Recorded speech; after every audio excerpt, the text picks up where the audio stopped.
Alrighty. Before you guys got here, I was sitting here with my... I had a bag of potato chips in here. Those are the big Costco bags. And I thought, like, election wrap-up, this is nice and timely. I think I'll just sit here and eat chips the entire podcast. Not say a word. I'll just go crunch, crunch, crunch. All ASMR like into the microphone. All right. I don't know what episode it is. 19, 20, 21. I think it's 20. Anyway. Radio Free Ortona. Election wrap-up because we're timely. So we're only, a month after the election? Yeah, but that also gives time for a more longitudinal view. Not just that. I mean, when speaking of timeliness, there's a reason we didn't do it last episode because timeliness played out in a different way. Yes, that's true. Well, I'm going to say a couple of things. I heard, I don't know how true this is, but I heard that when Danielle Smith took over, she was polling in like the 22 to 23% range. My initial, and see, this is why it's good to wait a month after the election, right? Because my initial gut reaction after the election was that this was a defeat in everything. This was a 95% defeat for the Conservatives. Right. Except in the fact that they won. Yeah, that they still retained a majority. Mm-hmm. But it's the slimmest of majorities, and they came within a hair's breadth of losing. Something like there were several ridings that went Conservative that only had like less than a 500 vote margin. Yeah, and the whole thing could have been swung, I think, by 1,600 people voting differently. Yeah, I heard numbers like that. Yeah. And so, but yeah, my initial reaction was, this is a resounding, almost a defeat for the Conservatives. But then I heard afterwards that Smith had been polling when she started at 22 to 23% when she first took over the job, basically because of the damage that Kenny had done to the Conservative brand. People were angry on both sides of the spectrum. So if she went from 23 to, say, 53, okay, I guess that's another way to look at it. And the fact that she did so without traditional media at all does validate, I believe, what is the federal liberal internet censorship bill, C-18? C-11. C-11. It 100% validates the need for that bill, if you're on that side of the spectrum. There was also another part of it that Lorne Gunter mentioned in one of his video editorials that I thought was really interesting.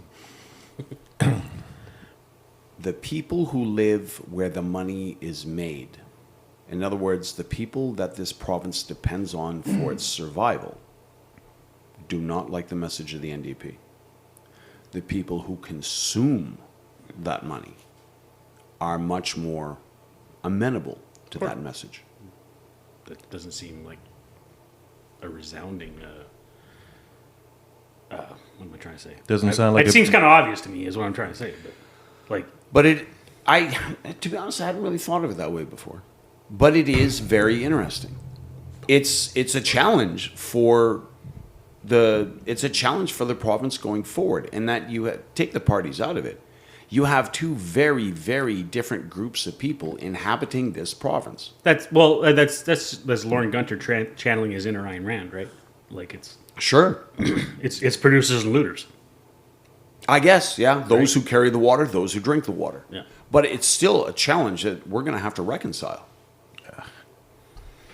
You're dismissive, sir. Tell me why. I guess for me, in a lot of ways, aside from a couple of things you've touched on, to me, this is the same old, same old. This is Alberta politics as I've been experiencing them since I moved here in the 70s. You know, everybody on the Conservative side of things voting that way because that's what Conservatives do. My pappy voted Conservative, my grandpappy voted Conservative. I'm going to vote Conservative, and there's no way I'm going to vote for a communist. Don't you think that's a little myopic? A little dismissive? A little elitist? That's been my experience, right? And it's like, oh, look, another Tory victory. Is that anecdotal? Right? Or Because I can't. Yeah, I mean, ultimately it couldn't is we say the anecdotal same thing because- about the NDP? Well, I vote NDP because my parents from Ontario always voted NDP, and that's just it. Yeah, but the way I got to believe that people vote more than that. Like that they are. We are not just automatons. Besides, look at how the NDP vote has increased here. It's not just due to immigration. There are some people who dismiss the rise in NDP influence in Alberta over the last, say, 10 years. Say, oh, it's just a bunch of bums coming from out east who are bringing their bad ideas with them. No, man. There hasn't been that much migration.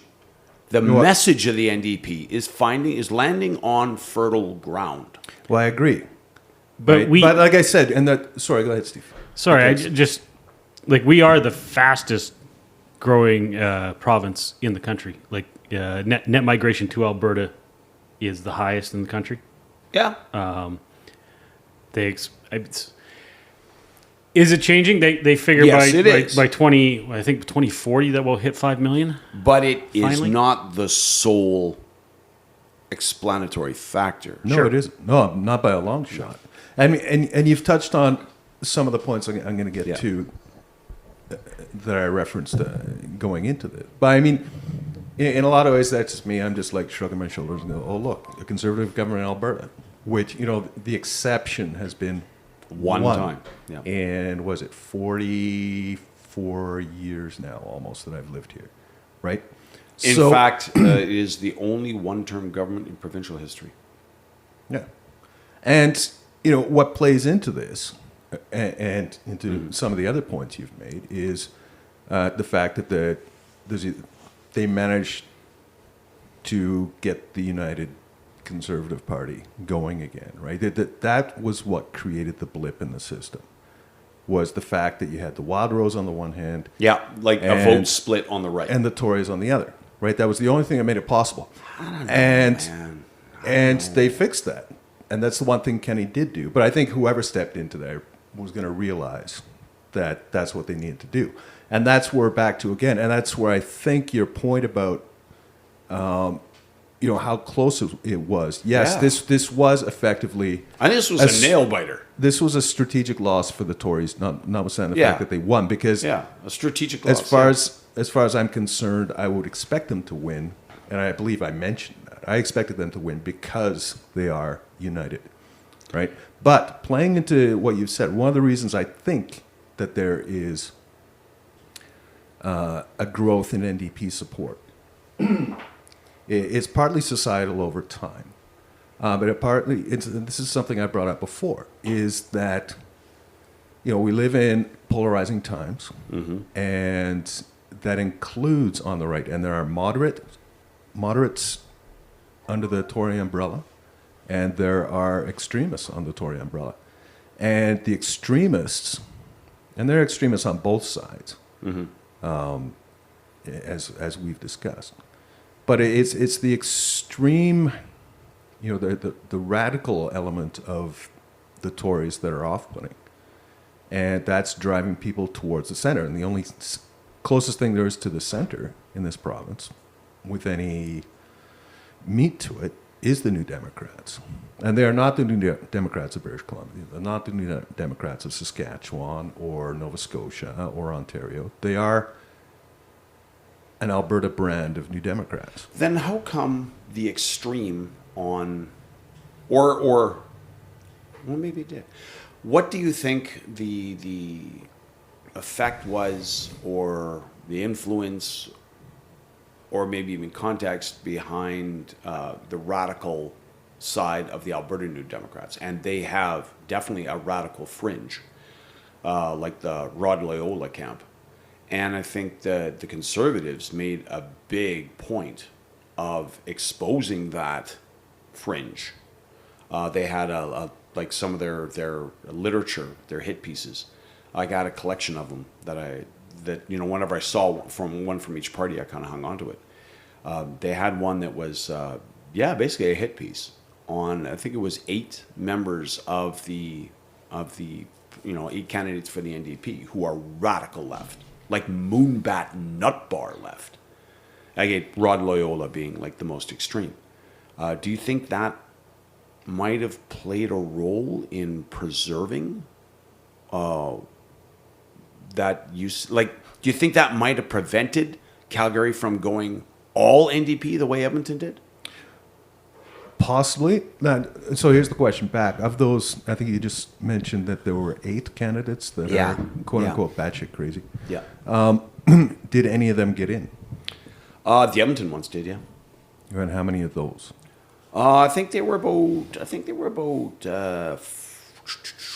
5 of the 8. Okay. Well, 4 of the 8 for sure. But yeah, the losses of the Moonbats was in Calgary. okay. So maybe that played into it. I don't think it's any Maybe. surprise under the circumstances that, Edmonton elected as many New Democrats as it did. I thought for sure that that one fellow, Casey Madu, I thought he would be reelected simply because he was a cabinet minister. And, he just had that incumbent advantage. And it seemed to me anecdotally that there was more. Now, I'd be interested in seeing the numbers on this, but it seemed to me anecdotally that I saw more signs, not in public property, but on actual door fronts in Edmonton for Conservative candidates. So I thought maybe the Conservatives might sneak away 1 or 2 signs. But again, I believe your point that 2015 was an accidental government. It was an anomaly. And now I'm thinking maybe it wasn't, because there was no vote splitting on the right, and the New Democrats came within a hair of pulling it off. Well, and that's okay. So now we've got a different anomaly, right, in its own way, and I think this is why there has been a lot of discussion since the election, because that is a trend. If I'm hearing the two of you, quite possibly in exaggerated panic, describing this as within a hair's breadth of losing. Well, yeah. What was it? 1,600 voters, perhaps. Something yeah, along those lines. it was. Yeah. Well, then, I mean, 1,600 Calgary voters. if nothing else, I'm going to try and take a step back and call this an objective comment. I'll just say objectively, that is interesting. There's an interesting reflection on where politics in this province have wound up. In answer to the question you just asked about the batshit crazy element in the New Democrats, again, we can only speak anecdotally. I don't have any figures to go with this, but if I were to kind of chew on that and spit something out, it's kind of my thoughts would be that, perhaps these days people don't, they're not surprised by lunacy coming from the left. Maybe and maybe when that's juxtaposed against what they're perceiving as the lunacy on the right, they're less uncomfortable with it. The other possibility is is that maybe people are just used to the Tories pointing the New Democrats and pointing them out as lunatics. I would also say that the right has defined its radical fringe. The right has defined that if you go to this line, you have gone too far. As soon as you start talking about any kind of ethnic or racial superiority, you can no longer stay in our camp. You are out. So we've defined that. The left has not defined its own radical fringe, its own too far point. So it's still a big tent.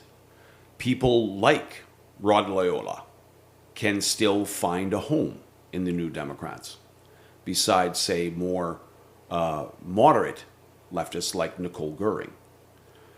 They still have that, that big funnel at the wide end, so that nut bars and genocidal maniacs of the far left can still be welcome at an NDP policy convention. I think, I don't know, will that change over time? Will the left say, okay, this is too far? Will they set up, like they've got a boundary on the right? They say if you go this far right, if you moderate this far to the center, after this point, you can no longer be a part of our camp. But they have not made that decision to the left. I don't know if they ever will. I would think they would, but I can't guarantee that. Well, It's not in their nature to do it. and my response to that on the left is, whatever the left does or does not do in that regard, it's what matters is how that plays out with the electorate, right? So Okay, yeah. right now that doesn't seem to be Right. as big an issue. And I would argue that on the right, in some instances, they may have drawn a line in the sand and said, okay, if you step past this line, you're out. And there have been instances of that. That hasn't necessarily played well with the electorate on the right, who might have agreed with the viewpoints that are on the other side of that line.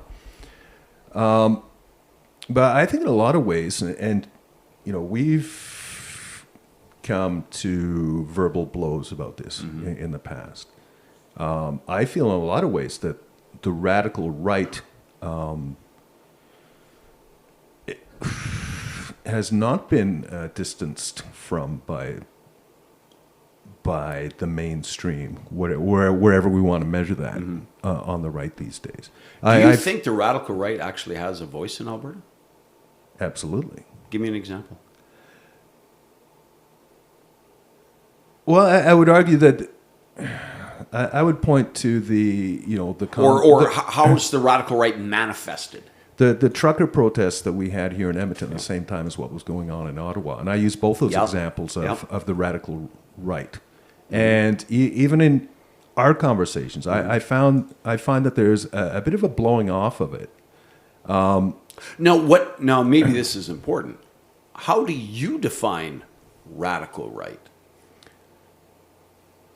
And this is worth doing, because I would like Steve to define radical left after this. To define radical? Yeah. Where to you is the line between left and hard left and radical left? I mean, so let's talk about, while you can put the bullets in that gun. So yeah, let's talk about, we got your moderate right, your red Tories, mushy middle Joe Clarkey guys. Then you could say we have our harder right, then the radical right. And I'm going to ask you to place two names on that spectrum where you see them. Ralph Klein, Stephen Harper. And, I'm going to ask you for three names. Okay. Throw Daniel Smith into that. I'm going to put both Harper and Klein in the hard right, because I see the hard right as economically hard. They're still economic Tories. Yeah. They're not social Tories. Right. I see Daniel Smith kind of straddling hard right and radical right. And I think that in particular, pardon me, epitomizes what I keep going to. That this is the quandary conservatives find themselves in at the moment, federally and provincially. And it's much like what the GOP finds itself in the U.S., with such a significant and vocal base supporting Trump.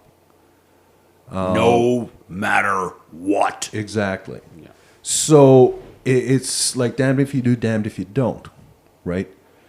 I'd be very curious to see someone step up in the GOP and just write off that base and just say, because as strong as they are,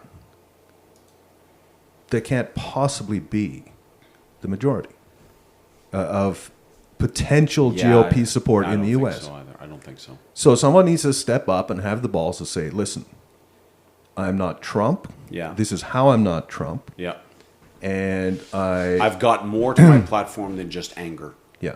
Anger and the desire to burn it all down. Right. And, I am not going to play to you. Right? Now, And again, this is why it's the quandary, because those people are either going to stay home, in which case the Republican candidate loses in the general, or they're going to vote for a third party, which makes things even more interesting. As fascinating as this is, though, I don't want to get down a rabbit hole with Trump. No, I was, again, and I was just using that as the example. I believe, and this comes back to your point about, what happened. Well, I think this is what happened. Danielle Smith might have started at 23%. She rose to, I hear you saying, 53%. I think it was 53, wasn't it? I think so, yeah. It was down, like that was 2019 was something like 57. I'm kind of curious about what the future might hold, because I think in many ways, with Smith taking over the leadership from Kenney, it was kind of a how do I want to put this? A new party for a lot of voters. So I'm curious. Only time will tell if this will work out. But if there's going to be parallels with Ron DeSantis' governorship, because when Ron DeSantis won his first governorship, it was a squeaker. Yeah, or Klein. Yeah, and it was his DeSantis' last election, he won a landslide. So this is Smith's first election as premier. The media did a good job of character assassination, portraying her as a right-wing nutbag. Yep. Which was, to me, the most comprehensive. This is why I mentioned C-18. Yeah. It was the most comprehensive media campaign I have ever seen in my life. Federal, provincial, national, anywhere. I've never seen anything that compared to this. Yeah. And they still got a majority. So that says, if you're the federal Liberals, you need to move on C-18. You need C-11, or C-11, sorry. Yeah. You need to make that happen now. Yeah, C-18 is the one that's got all the Google and YouTube and Facebook all up in arms, and they're not doing any more news aggregation on their sites. Right. That could also that's something we might want to talk about at the end of this too. Yeah. I don't know. So the proof is in the pudding, I guess. I saw a clip earlier this week of Danielle Smith on the CBC. Is it Power and Politics, the CBC show? Or is that yes. she's on the CBC. That's the one with Andrew Coyne and... Isn't he a National Post guy? Yeah, Andrew Coyne. Yeah, he is. Actually, he's been around since the 90s. I've come to respect him a lot. He's one of my go-tos, actually. I like what he's got to say. He pretends to be right. He's a pretty decent columnist, I found. He's a good writer. He's very, very moderate right. Sure. Very, like he's a red Tory. Yeah, kind of like John Iveson. Yeah. But anyway, so the first question was the federal government has all this modeling showing that oil production and oil prices are going to collapse by 2050. Yeah. This is this modeling. Premier Smith, what do you think about this modeling? She's like, well, I reject modeling. We can't predict the future. So you just outright, I reject modeling. Yeah. All of it. We can't predict anything. Yeah. And I'm trying to decide if that means, is she freaking crazy or is she a genius? Maybe. Like, just rejecting it outright. I'm like, I mean, there's good reason to be skeptical of all kinds of modeling future. But and also with modeling, you got to consider the source. Yeah. Who paid for that modeling? And it was, it's federal government modeling. So, I mean, if there's motivated reasoning, it's going to be there. It's going to be there. Right? Yeah. So, for Just sure. Just like, how's their modeling with climate work? But she didn't say, I reject this modeling because there's, if there's going to be any... It's a biased source. It's a biased source. If there's going to be any kind of motivated reasoning. She said, she's just reject modeling, period. You know what? I don't think she actually believes that. I don't think any sane person actually believes that, or rational person. But I think that was a brilliant rhetorical move. I would have to agree. I think that's a conclusion I've been coming to slowly as I've been thinking about this. It just takes the whole issue off the table. It takes the wind out of the sails. You bring me this stuff, and I'm just going to reject it. Also. If you say that, so don't even bother with it. Consider the source. Okay, now that opens up a whole line of questioning, right? Yeah.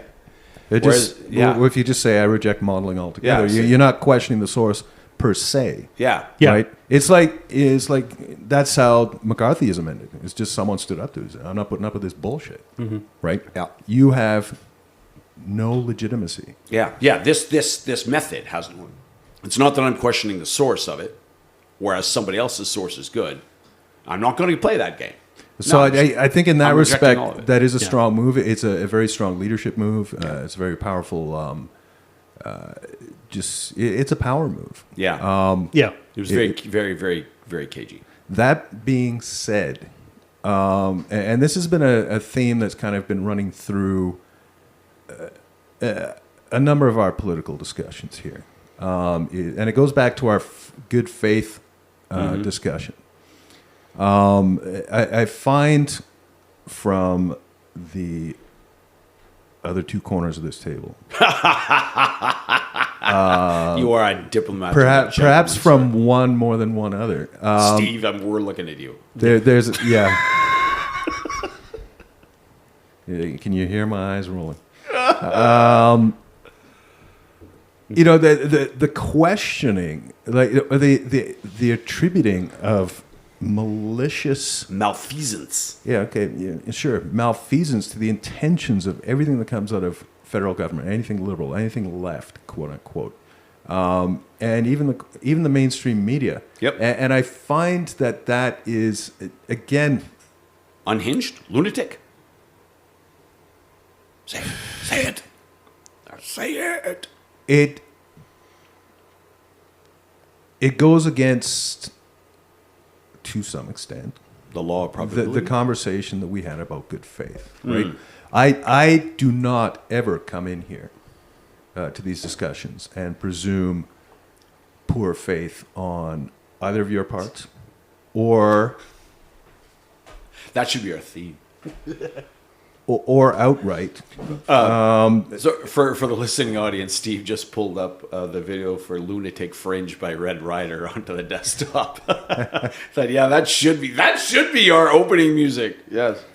Let me have Sorry. to pay Tom Cochran for it, unfortunately. Yeah. Okay, go ahead, Trent. I'm sorry for No, it's all good. There has to be in any discussion. I acknowledge coming into any discussion with anybody about anything. Yeah. That whatever their viewpoint, they have their reasons for it. And because they have their reasons for it, that is a starting point that acknowledges at least some amount of good faith. Right? I have often said I have often said that one of the most important things that have been uttered in our society in the last 5 to 10 years, I can't even remember when it was now, was the whole concept of I am going to be intolerant of intolerance. We are a society that cannot handle that paradigm.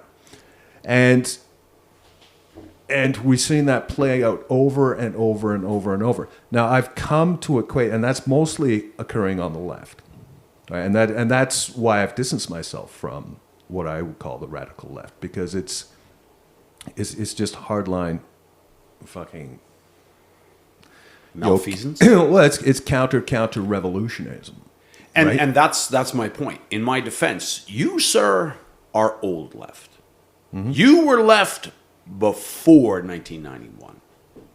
You have a very different... Now, I can disagree with you extensively, but the characteristic of the old left is that I believe that the old left and the right wanted the same end state. In other words, the most happiness for the most people. They disagreed on the way to get there. They both wanted this to get to the top of the same hill. They just had different routes that they thought were best. And the hill looked a bit different at the top too. Maybe, but it was the same hill. Yeah. The same hill. It was the same goal. They disagreed on method. Yeah. I don't think that applies to the new left.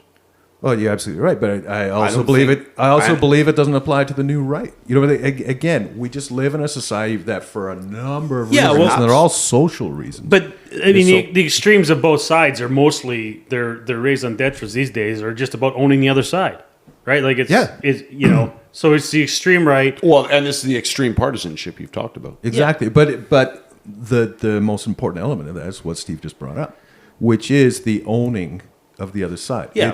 It's so everyone is doing this little dance right now, where politics has become just a series of exchanges in which accusations fly, and they're trying to pin negative public opinion on the other guy and avoid it on their own. So it's all just a matter of, playing to public opinion or the possibility of public opinion. And I started seeing this with Chrétien, and I can't remember when that was. It was late 90s. Late 90s. And I started seeing signs of him in politics. It was just all about responding to public opinion. If an issue was gaining traction with the public in the polls, then he would address it. If it wasn't, he just let it go. Governing to the polls. Yeah. And that's why I first started seeing that trend. And now we're seeing it. It's become explosive. But where I was going with it, on the left, we've seen this radicalization, and I more or less see it in the intolerance of intolerance. Mm-hmm. But or a fundamentalism growing on the left. Well, yeah, but that to me is the nugget they've latched onto. The problem being that they can't handle that concept in a critical thinking way, in a contextual way, because for a number of other reasons, defining what they can be intolerant of and how they're going to be intolerant of it is just that's the lunacy that I'm seeing. Right. The other thing that I equate to the breakdown on the right nowadays, and over this approximate same amount of time, is the whole concept of fake news. Mm-hmm. And I see that on the right. And it's just like, well, if I don't agree with what's being put out there, it's fake news. It's fake news, right? And that is gaslighting at the highest level. How do we know if something is true in the media? Well, that is where our responsibility kicks in as individuals, right? Okay. And this is what we try to parse out by sitting around this table at these microphones, right? And again, that's where the good faith conversation comes in. We have to be able to look at anything that is expressed anywhere at any time on any issue and be able to look at it rationally and start breaking it down, right? If the knee-jerk reaction is, that's got to be fake news, right? Then we're not going to get anywhere. Well, how many times do I have to give a media outlet, when I've caught them lying to me, how many times do I have to give them the benefit of the doubt before I can say, look, this is no longer reliable media. This is no longer a reliable news source. Case in point being the CBC's pseudo-begrudging half apology to Smith for the news story they utterly fabricated about her being in contact with that religious leader.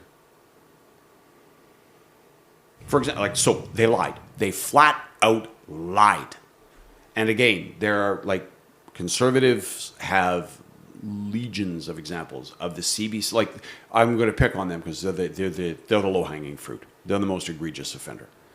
How many times do I have to catch them lying before I can say they're fake news? Again, once, the low or do I need the low-hanging fruit for a whole bunch of people, right? Yeah, and I find it, I find it funny because you're saying that the idea of fake news is kind of anything I disagree with. I would say to you, no. When a guy lies to me, that's fake news. Well, this is why I bring up the fact that's hard for you to defend, man.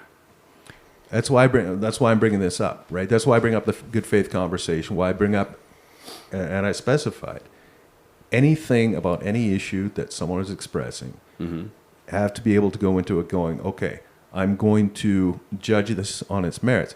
And where I was going with this is I find it hilarious that I have a number of acquaintances, and they express this on Facebook a lot. CBC is bad, CBC is bad, CBC is bad. Here I'm going to quote an article from the CBC that aligns with my beliefs.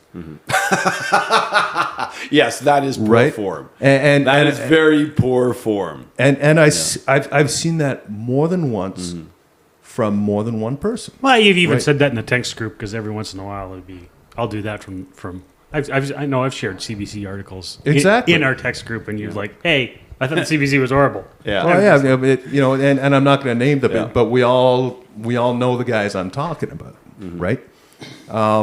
And I find it hilarious, right? Because I do feel it needs to be called out because I do not agree that the so-called left, the Toronto Star, the Globe and Mail, CBC, the CBC, Global. Yeah. I don't find that they are 100% bought into everything that the Trudeau government or the federal government does is correct. That they are calling them out on a number of issues. So that's why I have to take I feel it on like they're motivated. They're doctrinaire leftists, but they are still motivated to look for scandal. Yes. And they do. Like, for example, it was the CBC outlet that broke the story about how during the first Reconciliation Day, Trudeau was surfing in Tofino. Yeah. But again, the counter to that is the second the election writ is dropped, all Liberal all the time, 100% in the tank for the Liberals. And that as soon as it matters, when the rubber hits the road, their true colors come out. my argument would be that there are plenty of media out there with it that play the same game the other way. Sure, and likewise, I don't dispute that. and I don't. I'm not the guy though saying that these guys are unbiased and they're legitimate news sources. I'm not the guy saying that. I am saying they have bias and they should be viewed as biased sources. They should be viewed. They are not spectators of the fray. They are participants. I don't believe anyone is anymore, and I still believe in a lot of ways. And this is a completely sliding scale. It is compared to the past. Yep. And I'm not going out of my way to be an apologist for anything here. But I still believe that publicly funded media... State media? Not You necessarily... mean like RT? No. Because it's publicly funded by the Russian taxpayer? Is that what you're talking about? Let's not go down that. Let's not go down that rabbit hole right now. I'm thinking we... Oh, there's grins on two corners of the table. I think for obvious reasons, we need to put this in a Slightly different light? a free democratic Right. context. Yeah. Right. Just to avoid going there. I mean, Yeah. you make a valid point, right? So that's why I'm clarifying here. The example I would use that is not necessarily national would be the NPR system out of the U.S. Right. And I think that is still, in its own way, has possibly more integrity, and always has had more integrity. Why? This is the link that I've never been able to get filled in. What makes a government institution somehow of a higher integrity than a private institution? I don't see or it, non-governmental institution. I don't see it as a government institution. I see it as government funded, and the whole reason for it being there, there's a number of reasons. I mean, Okay. we all grew up. The most important aspect of the CBC was Hockey Night in Canada, and Sunday nights with the Beachcombers. Sure. like The idea that it was going to tell Canadian stories to Canadians. yes. So I mean that was a unifying concept, and you go back as far as if you go back to the Second War, and Halton. I mean, he was at Ortona for Sure. But what makes a government-funded institution higher integrity? Well, this comes down to our discussion about capitalism versus socialism a lot of the times, right? The fact that a lot of media, if they are privately owned and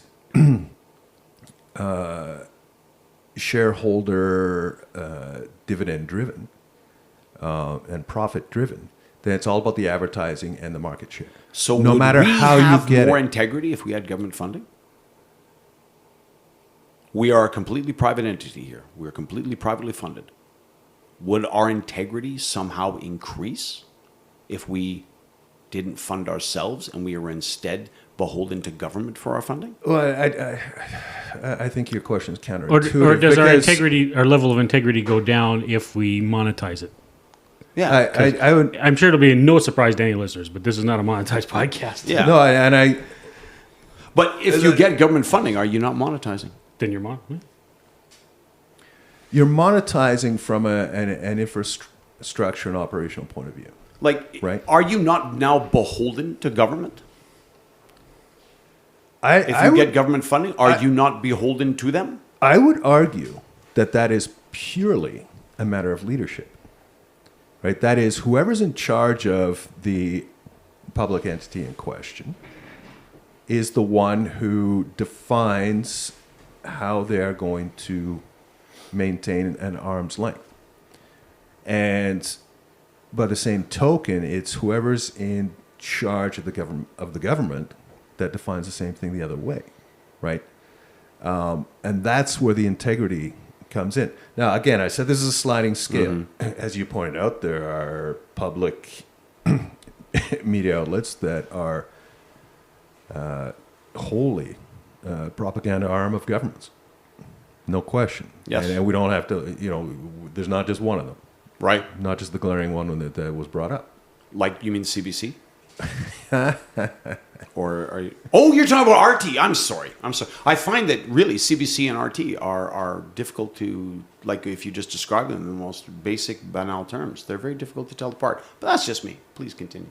Well, I would argue, and using your arguments against you, that if nothing else, and I'm not espousing this, but I'm pushing this back on you, that if a Tory government is in play, and the CBC is criticizing it, right, then it is not, the CBC is nothing like the RT, because the RT is supportive of whatever government is in place.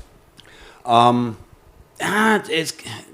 not a super strong argument, because there's not going to be a change of government in Russia. You're going from one dictatorship to another, one czar to another. The CBC is not necessarily beholden to Parliament. The CBC is beholden to government. And I would draw a distinction between You're those talking about two. the bureaucracy. Yes. All right. So now we're not talking politics at all. No, we are kind of talking politics, because politics in the sense of the direction of the state. But beyond that, we've talked about media bias before. I don't want to beat it to death. I want to go back to where would you say, just for a conversation point starter, that we could define the boundary between hard right and radical right as social issues? Yes. That hard right concerns itself strictly with economic issues, and the radical right concerns itself with social issues. I'm leery of answering this, especially the way I'm about to answer it, because I feel like you've got I got a trap. No, I assure you, I do not. You've got a gotcha moment coming. No, but because I'm kind of thinking that might be. I'm just throwing this out there, but I'm asking you to find weaknesses in that. Maybe that's a good starting point. No, I agree with you 100%, and that's why I feel Danielle Smith is straddling that line, because there are elements to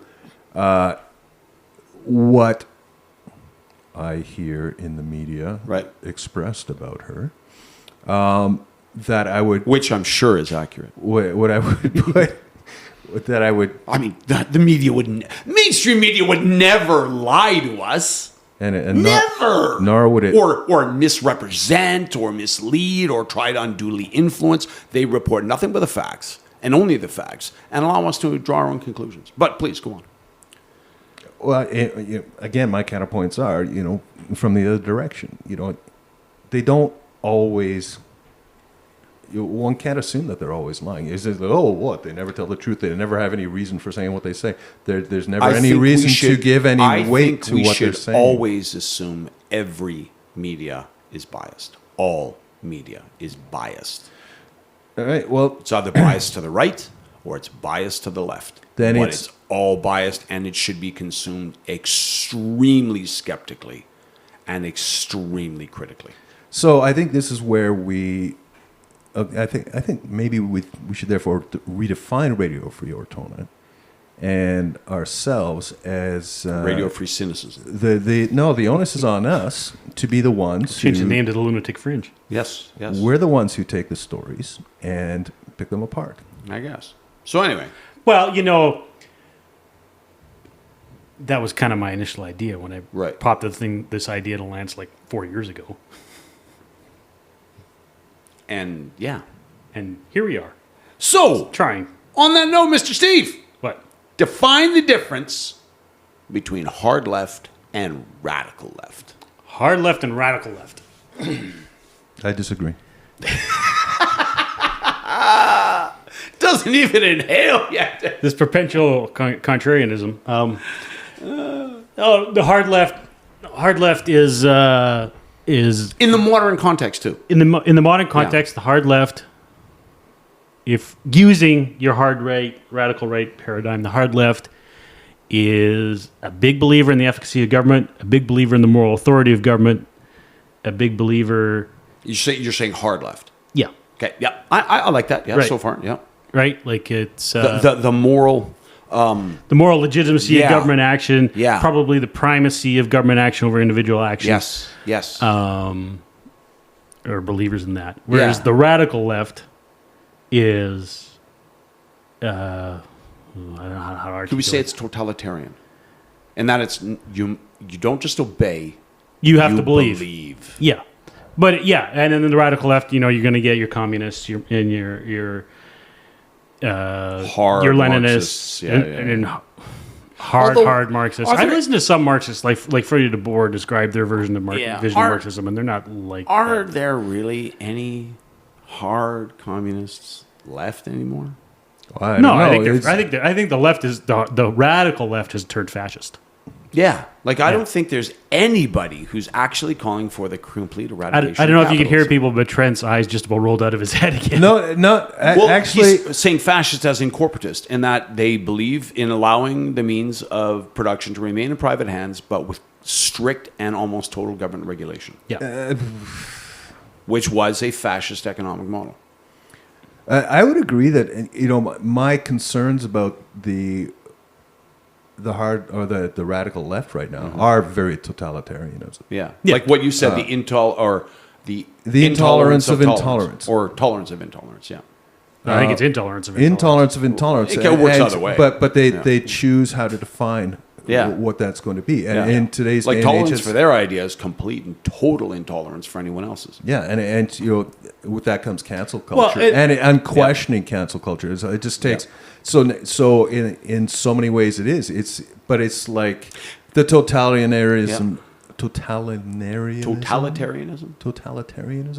that one saw under the Nazis in Germany and also under the various regimes in the Soviet Union, whereas you could be denounced for anything. Yeah. That was it. Right? Yeah, they took it from various, but like a lot of it seems to come from Maoist China as well, like the struggle sessions. I mean, it's from all over, but the obsession with the appearances, right? Like we want the appearances of diversity, so we have a brown person and a yellow person and a white person and a purple person and a whatever. Yeah. They all vote the same. They all think the same. They all, they all drink the same coffee. They all, whatever, they go to the same stores. There's a complete and total intellectual. Yeah. It's the appearance of diversity. monoculture. Yeah, it's the appearance of diversity inside a monoculture. Yeah, Right. it's a superficial diversity. Right. So versus the communists, Stalinists, they wanted other appear. They were looking for different things in their appearances, but the importance of things appear to be the way we. Well, say they are, and as opposed to how they really are. I think that's something we're all going to agree on. One of the biggest Hooray! one of the biggest problems that I have is any predilection for superficiality as opposed to any amount of depth, right? So and we see it these days too. It's just I see it on LinkedIn a lot. It's as long as the appropriate term is being used, then it's assumed that everything's okay, with absolutely no providing for what that term actually means in practice. Just buzzwords. Yeah. Yeah. Right, and that's we So- have a whole society of buzzwords these days. So could we say then, this is just a starting point, that maybe the difference between hard left and radical left is a belief in the same things, like, again, the moral primacy of government, the moral superiority of government, whereas efficacy isn't really a consideration. It's a moral concern. It's a moral calling. Belief in government action, this sort of thing. But the difference I think between the hard them is left the is probably more- totalitarian aspect of it. I think the hard left is more worried about efficacy than the radical left. The radical left is obsessed, like I say, is obsessed with appearances and obsessed with intent, but not so obsessed with efficacy. I kind of see that as the difference between moderate and hard. Like we're talking like when we're talking about a hard left is like.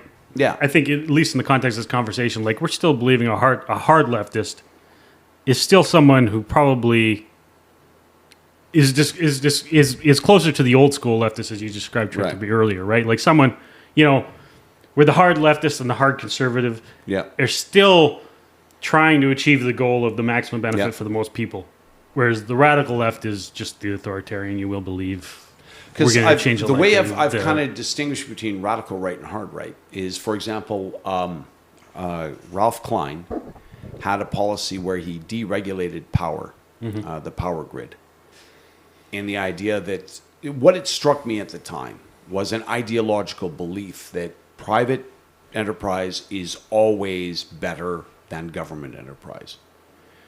Even in situations where really you can't have a free market, such as utilities, right? And that struck me as a kind of ideological blinders. And I thought, this is kind of where I see hard left or hard right and moderate right. Whereas a moderate right might have looked at that and said, yeah, like in principle, free enterprise is better, private entities are better, but there are some circumstances where they're simply not, and this is one of them. Yeah. Where I've kind of thought that was kind of, you could put that on the left side. Whereas the moderate leftist would say, on the whole, a public institution is going to be better, but there are some circumstances where it's not, like, say, groceries, right? Or maybe, or your smartphone, or maybe media or whatever. Or liquor stores. Whereas the hard leftist is going to say, I don't care if it works better, air quotes around that word. I don't care. The moral authority is more important to me. And I think this is a really, really important ideological point.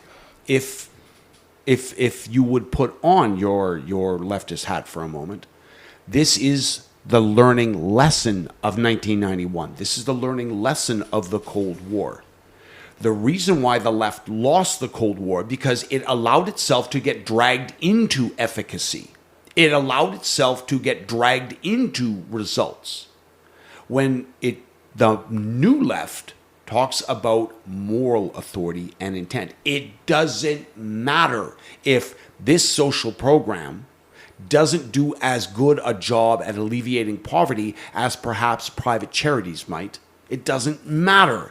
It's the moral authority. We're on the side of the angels here. The public institution is always going to be less corruptible, is always going to be more neutral, is always going to be less influenced by the greed motive than any kind of private non-state actor. I don't care if maybe, say a Catholic social services is 3% more effective in their results on, say, dealing with alcoholism. I don't care. Right. The state is the only morally sufficient actor.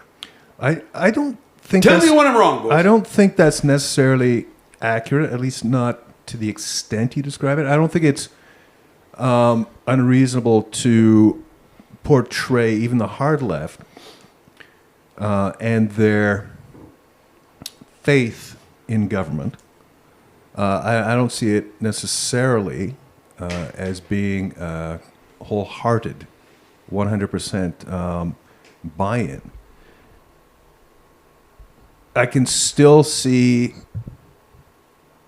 even on the hard left, going, okay, there are some things that maybe don't belong under government control.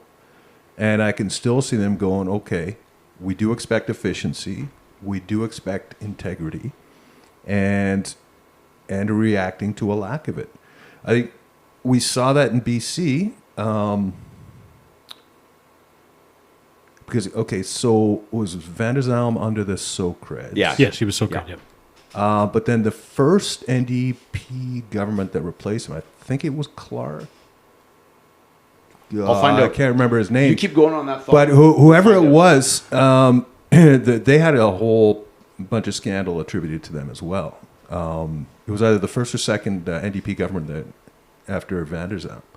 And that collapsed very quickly. Now, I think they were replaced by NDs, but a very different administration after that point. I think they were actually, the Socreds were replaced by Liberals. Could be. No, I think the Liberals came later.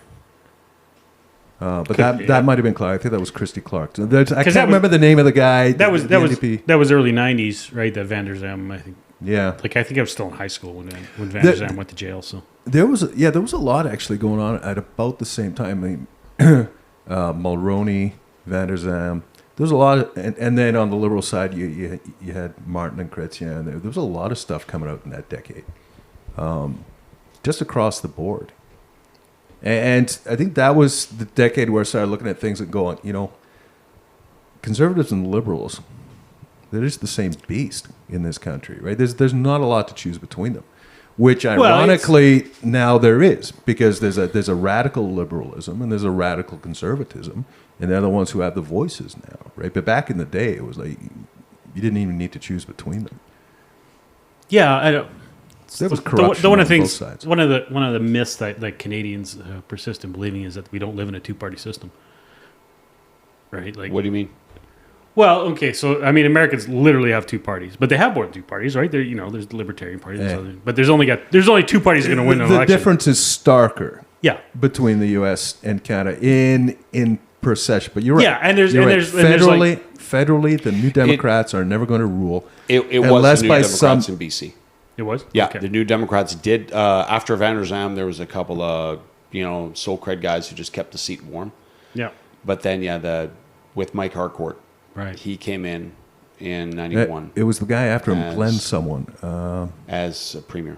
He was succeeded by Glenn Clark. Glenn Clark. Yeah, I was right. So Glenn Clark. I think Glenn Clark. Now, don't quote me if you're Glenn Clark out there and I've got the wrong name. But I think it was the Clark administration that fell due to questions about integrity. Possibly. Yeah, he was also NDP. I know. Yeah, that's why. I don't- That's why I brought it up. now- But it was essentially public opinion that brought them down, because notwithstanding the fact they were NDP and they had enough NDP base to vote them in, that government they fell because Yeah, they also went through several leaders in quick succession. Yeah.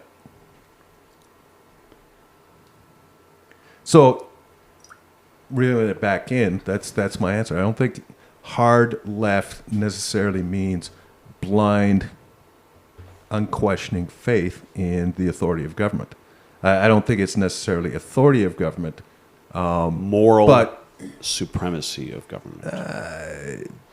it's a willingness to put more under the responsibility of the umbrella of government.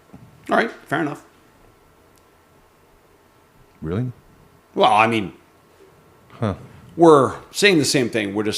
I'm going a little further. I've got a deeper shade of red. You've got a lighter shade of red. It's the same color. Fair enough.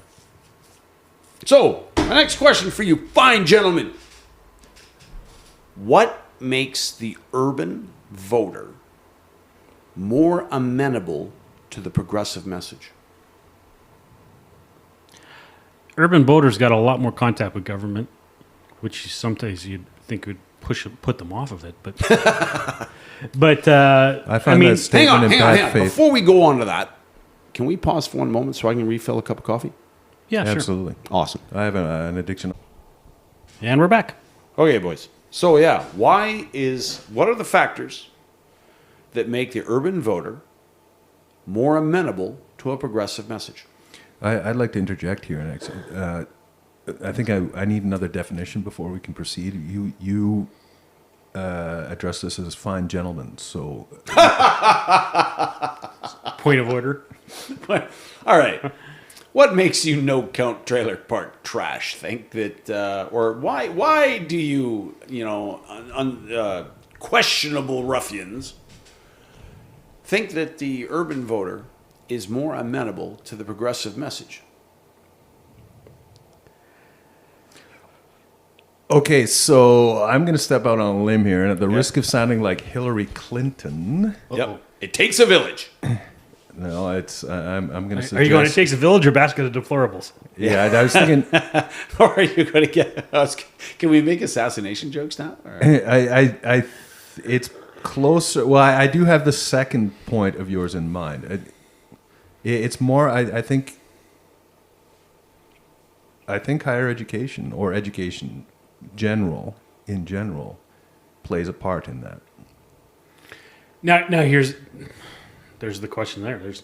As we go down the rabbit hole, higher education not without cause is largely considered to be Indoctrination. progressive indoctrination, because surveys of faculty certainly throughout North America show them to be overwhelmingly progressive and leftist. Rudi Dutschke, please call your office. Well, I find that's another head scratcher, eye roller, amused chuckle concept for me. Like, it's just like, publicly funded media. I'm surprised that there's any shock that academia is primarily progressive and leftist. I mean, that's... So we can say that is a legitimate factor. Educational systems... If you have a university degree, you are more likely to be receptive to, for whatever reason, be it indoctrination or be it just a higher intelligence, however you may want to interpret that. But we could say that the more exposure, the more post-secondary education you have, the more likely you are to lean or be receptive to a progressive message. I would actually respond to that by saying that at the post-secondary level, that would apply not across the board, but in general, in the social and arts degrees. I would actually say that what's going to feed the populace into the mill is the primary, middle, and secondary systems. Those are the ones that essentially prepare you for life within a society, get a job, be there on time, earn a wage, clock out, and don't question much, right? That's where your listening to authority comes in. And I think, ironically, and this is a recurring theme with us, is a lot of the pushback against authority that you see as being a libertarian right concept, I see it as being a liberal left concept. It comes out of your arts degrees. It used to be. It used to be 100%. Yeah. For your generation, It absolutely used to be. 100%. Through the 60s, 70s, and 80s.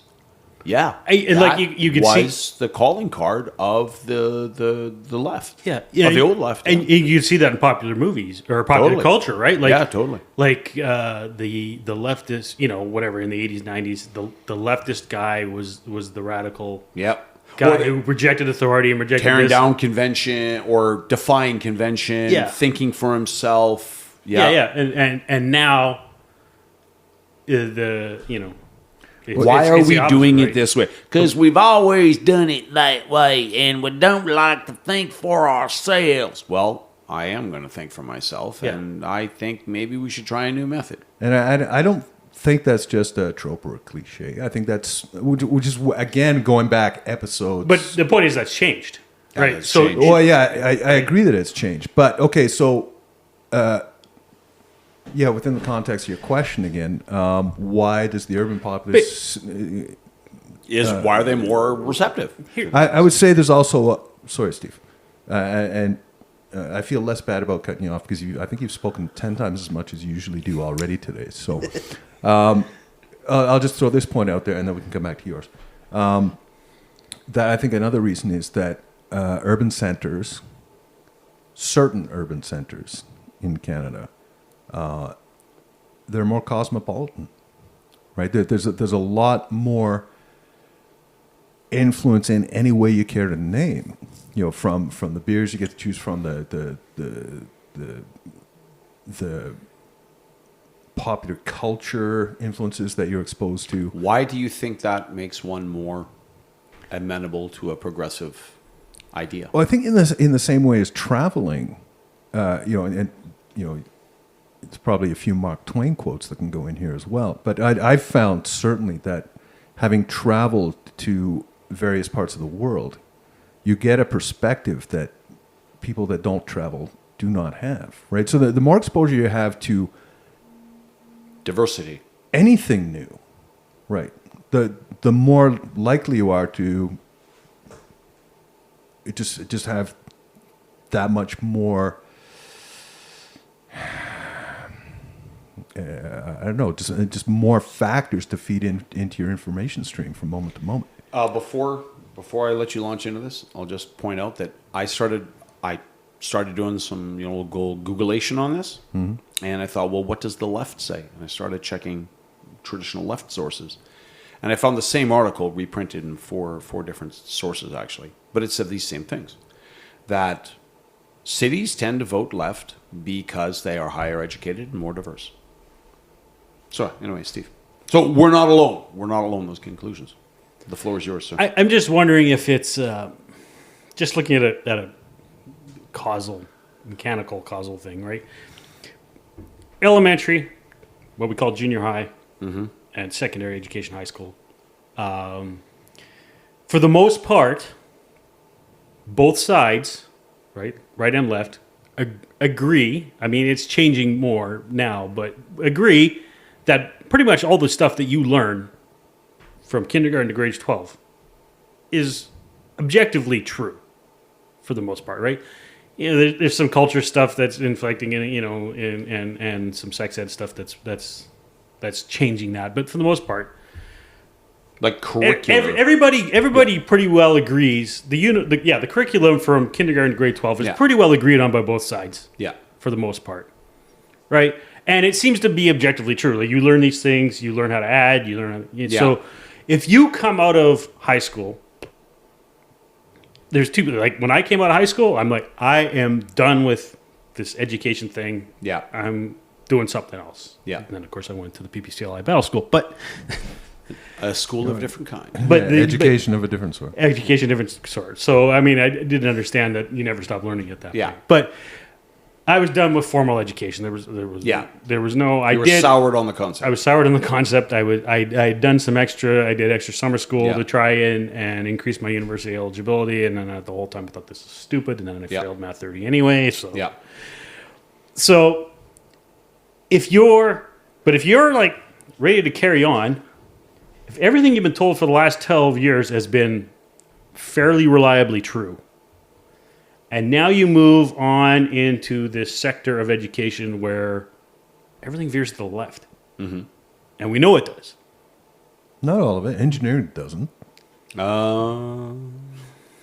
It's more than that, though. It's not. But just, if you're not going into hard science, if you're like, if you're going to anything subjective, it's not just what's said in the lectures, not just the material.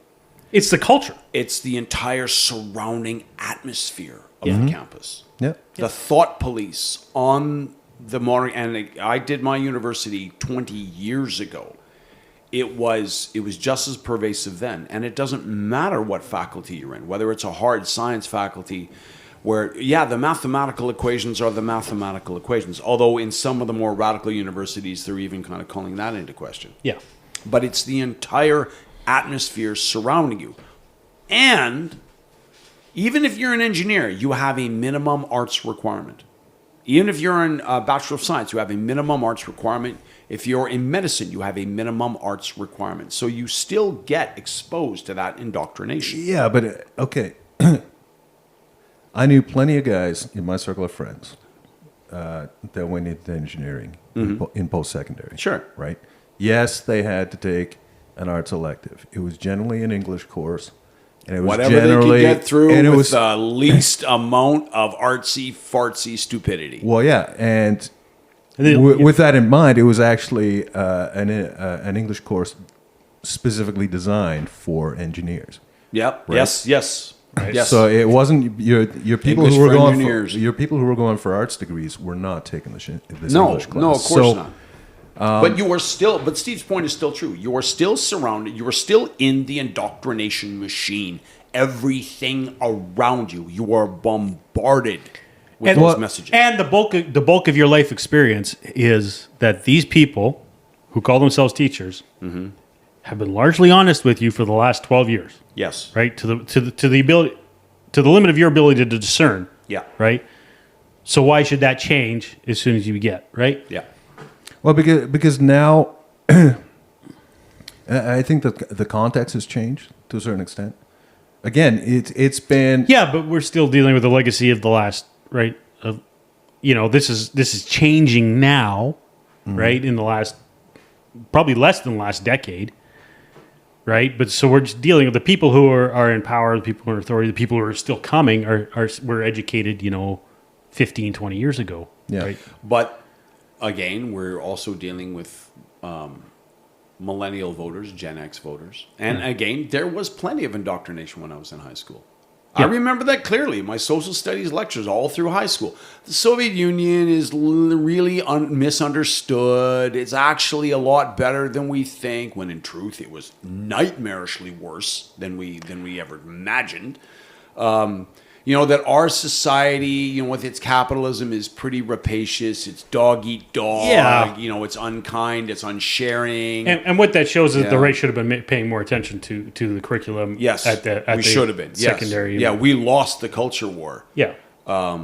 before the Cold War ended. Mm-hmm. All things said. I mean, right? And I had actually a really good high school social Yeah. studies teacher, and she wasn't like that. But in the same token, But we the didn't learn major- about the Holodomor, Yeah, right? Yeah, Holodomor. Exactly. That was still we don't know if that's true or not.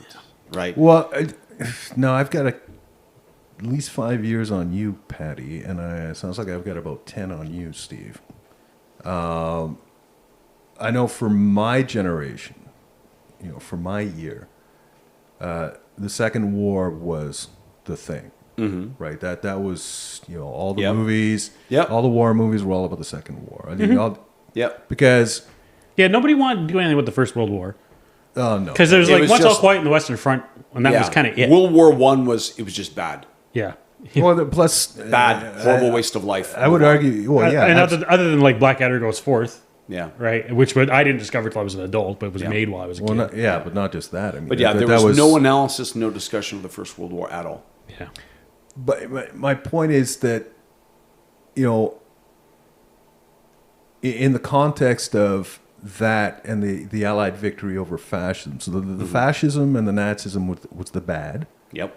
and Uncle Joe Stalin was part of the good guys. Yes, he right? was. Yeah. So there was a lot of that playing into things, and also, but by the time of the late 60s, early 70s, that's when you had your revolutionary Yes. movements around the world coming up, and so that just intellectually that was And the That Long was March, going on. and that was the genesis of the Long March to the institutions. Yeah. That's where it began, was the 1960s. But I mean, I think we all agree that yes, if we're talking about post-secondary right now, compared to 20, 30, 40 years ago, yeah, we all know that this is a left that is going through the counter revolutionary phase, right? Everyone to the guillotine, right? So in a lot of ways, But that's universities are, by and large, no, not by and large, they are madrasas. They are leftist madrasas. They are. I mean, this is why on the radical right, where we're talking the social right, you're hearing defund education narratives. Yeah. saying that, and for the like on the radical right, the social right, you're hearing voices saying that if we're going to survive as a society, we need to dismantle the education system from K to university, dismantle it, blow it up, start over. Yeah, but the reasons that I hear generally put forward for doing that are sure. I'm not defending that point. Right. I think there's plenty to defend on it because I'm the radical guy here. Or I'm the hard right guy. I'm not the social right, but I'm the hard right guy here. But anyway, I'm just saying that there's voices calling for that, like there's the right sees the education as, like, to your point earlier, Steve, where you said, maybe the right should have been paying attention to curriculum a lot earlier. Oh, yeah. We're coming to this game 30 years late. Yeah. Well, and to that token, the American left is discovering that, the right has spent the last 50 years trying to put their people in this, working on focusing on the judicial system in the United States and trying to make that as conservative. And the electoral system. I mean, that's... well, they haven't changed the electoral system. They haven't changed the electoral system. They haven't changed it. And they drawing boundaries, like... Yeah, but both sides do but that. they haven't changed all right, let's not get into the States, okay? I know this is a fascination of Canadians to talk about the American system. Well, because I would actually rather we focus on the United States a lot more in this podcast than we do in Canada. But if only because there's 10 times as many people down there who might want to listen. I guess. Now you're talking about monetizing, and our integrity has gone down. God damn it, Trent, you were right. I know. Sorry, Mr. Trudeau, you should give us some funding. Could you say those words again? Trent was right. Oh my goodness. Actually, I think he was being sarcastic when he said it. So no, I was not. I am never sarcastic. Oh man. Okay, so we're talking about education. Does a higher level of education concentrated in the urban areas make people more likely to vote left? Well, I think. Sorry, I'm going to put the brakes on returning to that portion because I want to touch on something. If you mention Trump, I'm cutting your mic. No, it's nothing to do with Trump, and Okay, you can't cut the mic. That's Steve's job.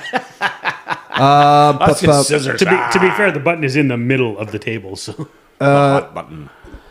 Regarding the defund the education system and restructure, blah blah blah blah blah blah blah. I think on the one hand, there's two sides of discussion of intellectualism right now, right? Since I'm going to say 2015, 2016, social politics. I thought you weren't going to mention Trump. I didn't. You promised me. Social politics on both sides of the border have involved a very clear and stringent anti-intellectualism, right? So that is feeding into that. On the other hand, I think we've seen for a very long time, and this would be my recommendation to academia, is they have to get out of their ivory towers and be able to communicate with the population at large in a way that isn't techno-speak, techno-babble. They need to find a way to communicate the message if they're expecting a positive response to it or some action to come out of it. They have to do it in a way that plays to the masses, and they're not doing that. This is a point that, if possible, I'd like to mention later. All right. Or revisit. Okay, so what else can we... Now, just as kind of, fertilizer for the discussion, could we say that by and large, people tend not to vote for a party, candidate, or platform so much as they vote, or that they like, so much as they vote against a party, candidate, or platform which they fear? I think that is largely true, especially in the last 2 decades. Again, it's much more true. People, but even probably before that, people will vote against. Yeah, absolutely, they vote against stuff more than they vote for stuff. My cynical attitude that I'll fall back on, and this is largely due to my experience of politics in this province, is that is more typical on the right. But it's actually I think it was 100% at play in the recent election. what I was think actually conservative saying. voters were way more frightened of an NDP government than NDP voters were frightened of a UCP government. I don't think frightened Oh, is. I dude. don't think frightened from the left. Dude, the fear on the right was wild. I'm saying panic in the streets, burying 50-gallon drums full of survival material. Oh yeah. I'm not debating. What I'm saying is I wouldn't characterize the attitude on the left as being fear driven. Well, that's what I mean. I That's do what I see mean. it on the right. The NDP voter in 2023 was much less frightened of Danielle Smith than the Conservative voter was frightened of Rachel Notley. Mm-hmm. Or the parties in general. I would say from the right, I see both things in play. You know, typically I see people voting for the Tories because they're the Tories, and they're voting against the New Democrats but these are simply different because they're the New things. Democrats. These are different things. It's kind of like you don't really like the party you vote for, right? And where you say, I'm going to vote for party X. I don't really like them, and I'm kind of holding my nose when I vote for them. But I think party Y it's not that I really like party X. It's that I think party Y is so much worse. Well, I think And that's why I'm going to vote for party X. In that I have never, ever in my life, even in downtown Toronto, met anybody who is really going to go to bat for Trudeau. Who really says, yeah, I really like what Trudeau's done. I think he's done a great job. I like his policies. I like where he's going. What I get back is that, I don't really like him, but I think the alternative is much worse. spend a lot of time in Toronto, do you? No, just say through email, text, that sort of thing, right? I avoid Toronto. I avoid that. Yeah, of the I big just three, don't like Toronto. Of the big three, I hate it. It's just a big ashtray to me. It is. Montreal has It's character. dirty. Vancouver has character. Toronto. Toronto, I got no it's a time for it. dirty city. It's very like, and this comes from a guy who lives in Edmonton, which has got a huge litter problem. Toronto is even worse. It's crowded. It's expensive. The people are unfriendly. If you've ever been to the Maritimes, you can never enjoy Toronto.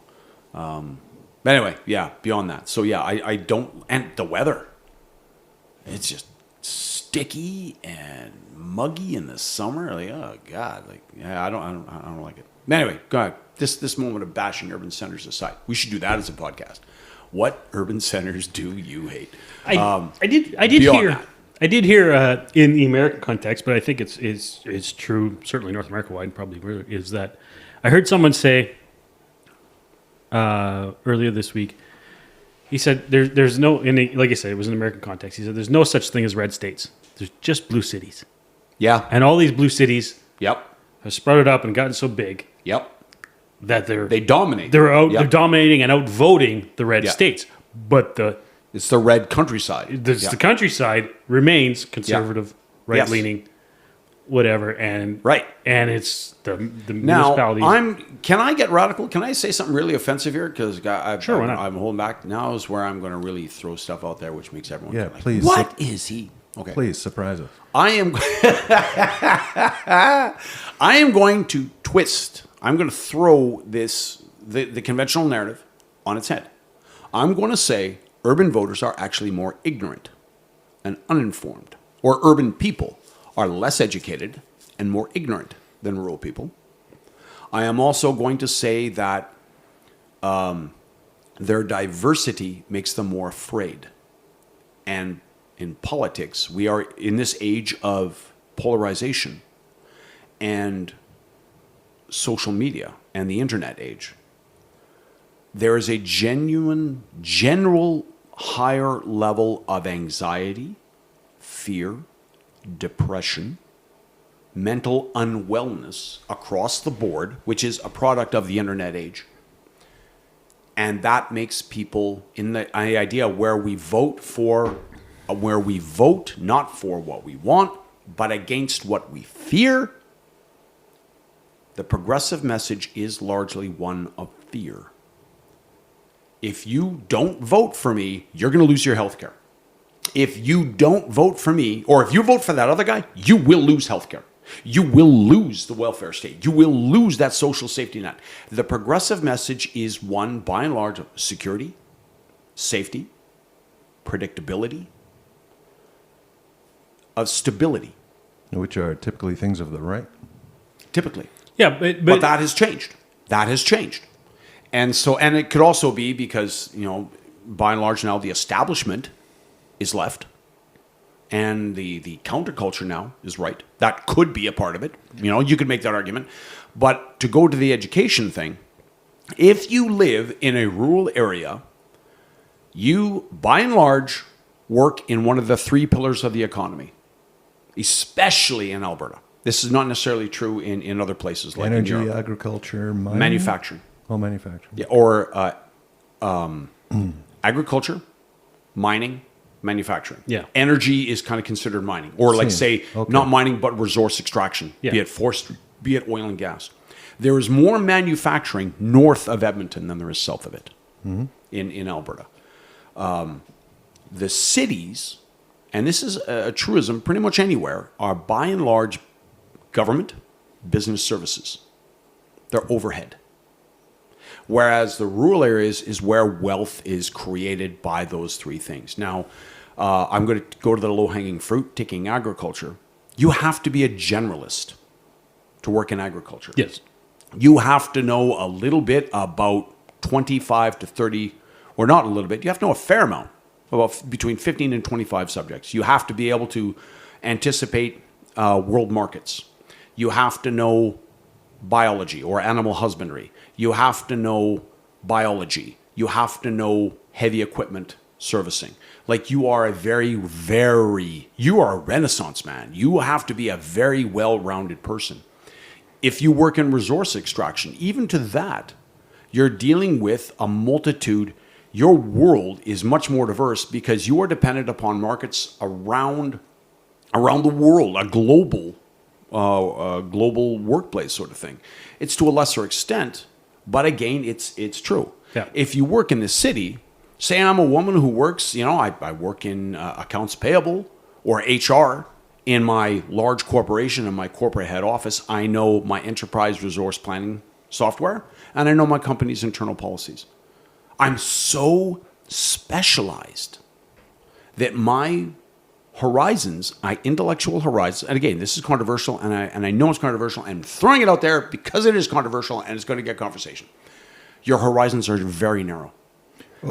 And so that you don't have as, because your horizons are so narrow, you're so specialized, you are less likely to have an internal locus of control, feeling that you are more in control of your own destiny. You are more likely to feel yourself much more heavily influenced and under the control of outside factors. Therefore, you are more amenable. You crave security, predictability, stability. That message resonates with you. Whereas that rural voter is more into autonomy, is more into the rural voter is freedom. Is just more self-reliant, right? Like the rural voter. Right. Think of the things that the government does for you in a city that you have to do for yourself. Exactly. Right. If you live on a farm, you're responsible for getting water to your house. Yep. Right. You're responsible for at least paying for someone to bring the Yep. propane or natural gas that You your furnace runs on. plow your own road. You plow your own road. You Yep. get rid of your own garbage. Yep. Right. Yeah. You do. You are largely. You have to be more self-sufficient. Yeah. And yeah, you have to. You're more self-responsible. You have far more responsibility. Yeah. So the Whereas idea of autonomy does not frighten you. And if you're living, exactly. And if you're living in a city and you're paying attention to how quickly it can all go wrong, Yep. right? You want that government to be well resourced and for it to all go wrong. And this is we're all someone who live in a major municipality, right? Rural communities Right. are less diverse, and therefore they have higher social capital. Yeah. They are less frightened. Well, they are less atomistic and individualized. Yeah. People in rural, like you mentioned a book earlier, Bowling Alone. I think it was, Bowling. Yeah, I may have the book wrong, but it was about, it's definitely called Bowling Alone, I think it is. It wasn't me. I'm certain it was. It was about a book. Someone was talking, the author was talking about the kind of the collapse of social organizations in cities where people don't do bowling leagues. Like that was the title of the book, was based on how bowling leagues are dying. Right. Bowling is not. Bowling lanes are just as busy as they have been before, but bowling leagues are dying. People bowl by themselves. Right. That we are more isolated and alone in our cities. Whereas rural communities, you can't. You interact with more people, even though there's much lower population densities. Yeah. But I'm going to say that's because cities tend to be more diverse and therefore more divisive. There's less, and again, this is not me saying this. There is, check the literature, people. There is much less social capital in urban settings than there is in rural and semi-rural settings. And rural settings are more dependent on both nuclear and extended family than you are in interpersonal communication and communication. Yeah. Urban is not. Yeah. And therefore we are more isolated, more individualized, and therefore more receptive to that message of desiring security, safety, the security of the cage. Instead of providing it for yourself. Instead of the adventure. Yeah. The insecurity, but the higher, like a risk reward. Mm-hmm. Rural people are more amenable to risk reward analysis. Urban people are not. Yeah, I was on a tangent the other day about just thinking in my head just about like how the OSHA people are, or the occupational safety and health people are working their way in even into domestic life. Oh yes, to try and remove risk from everything, right? Yes. Like that's the big thing about, like, it's like the foremost pillar of occupational safety is removal of risk and mitigation of risk and and I'm like, we didn't get anywhere without risk, right? Yep. Like the whole the Titan sub, right? I'm of two minds. I think the guy who ran the company was probably a moron. Yep. Cut too many corners. Corners. Yep. But on the same token, that's how you move forward. 5 casualties for learning, well, carbon fiber maybe not a good thing for submersible. Yeah. But yeah, and I agree with you. Like, that guy is not a good example, but they're like the Wright brothers, for example. Yeah. You know? Or even Elon. With the way he's changed. Elon's done the best of articulating that we learn through failure. Yep. Right? Yep. We're going to do a lot of things wrong. Yep. Thomas Edison. And Elon hasn't killed, probably, that we know of, hasn't killed. Like, he hasn't had a massive failure on the pad where he incinerated they incinerate 3 astronauts or something. Yeah, exactly. Like that. He hasn't had that, or causing Monot thunder in kind of thing because the chutes fail, right? Yeah. But risk is how we move forward, and this desire to mitigate risk, like I fundamentally think that's the left version of or the left's reason for being against, say, like personal concealed carry firearms and stuff, right? Like is more the risk. I might get shot by someone who's trying to shoot the robber or something like that because bullets keep going or whatever. Yeah, right. It's a lack of faith in, mind you, I think that is a trend. Right. That is a truism on the left, on the whole. And I'm not going to say old left because I don't have any observation for this for the old left. But the new left. You calling me old? Yes. There are no spring chickens around this table. The new left had, one of the defining characteristics is the absolute lack of faith, the absolute absence of faith in the wisdom of the individual. Yeah. Yes, 100%. Yeah.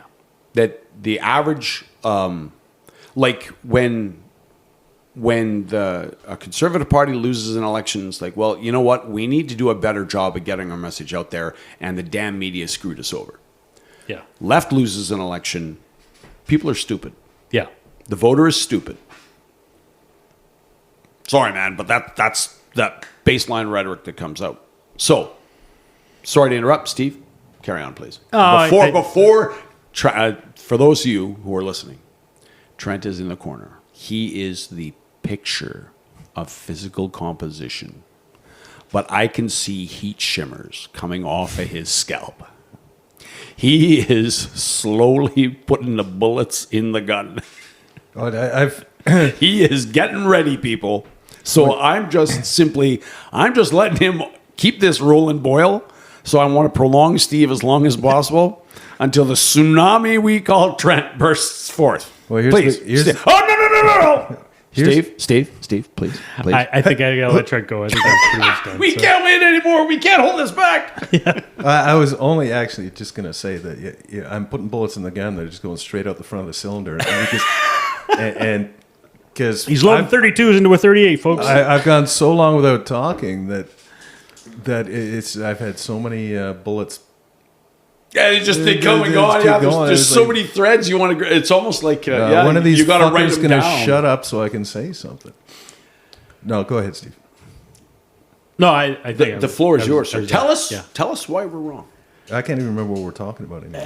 I said I was going to turn the conventional wisdom upside down, Yeah, and I'm going to okay. say that the politics of fear, that we vote for against what we fear, not what for we like. I did want to add to that when you say, Yep. because you were saying the left, but it's on the right too, right? Like Oh, the yeah. left is you'll lose your 100%. welfare, you'll lose your childcare, you lose your. Whereas the right is you'll lose your guns, you'll lose your rights, you'll We'll lose lose your our freedom of autonomy. speech, We'll lose you'll our rights. Yeah. We'll lose our civil rights and our human rights. Yeah, Yeah. 100%. Yeah. And it's so on both sides, we vote for what we fear. Yeah.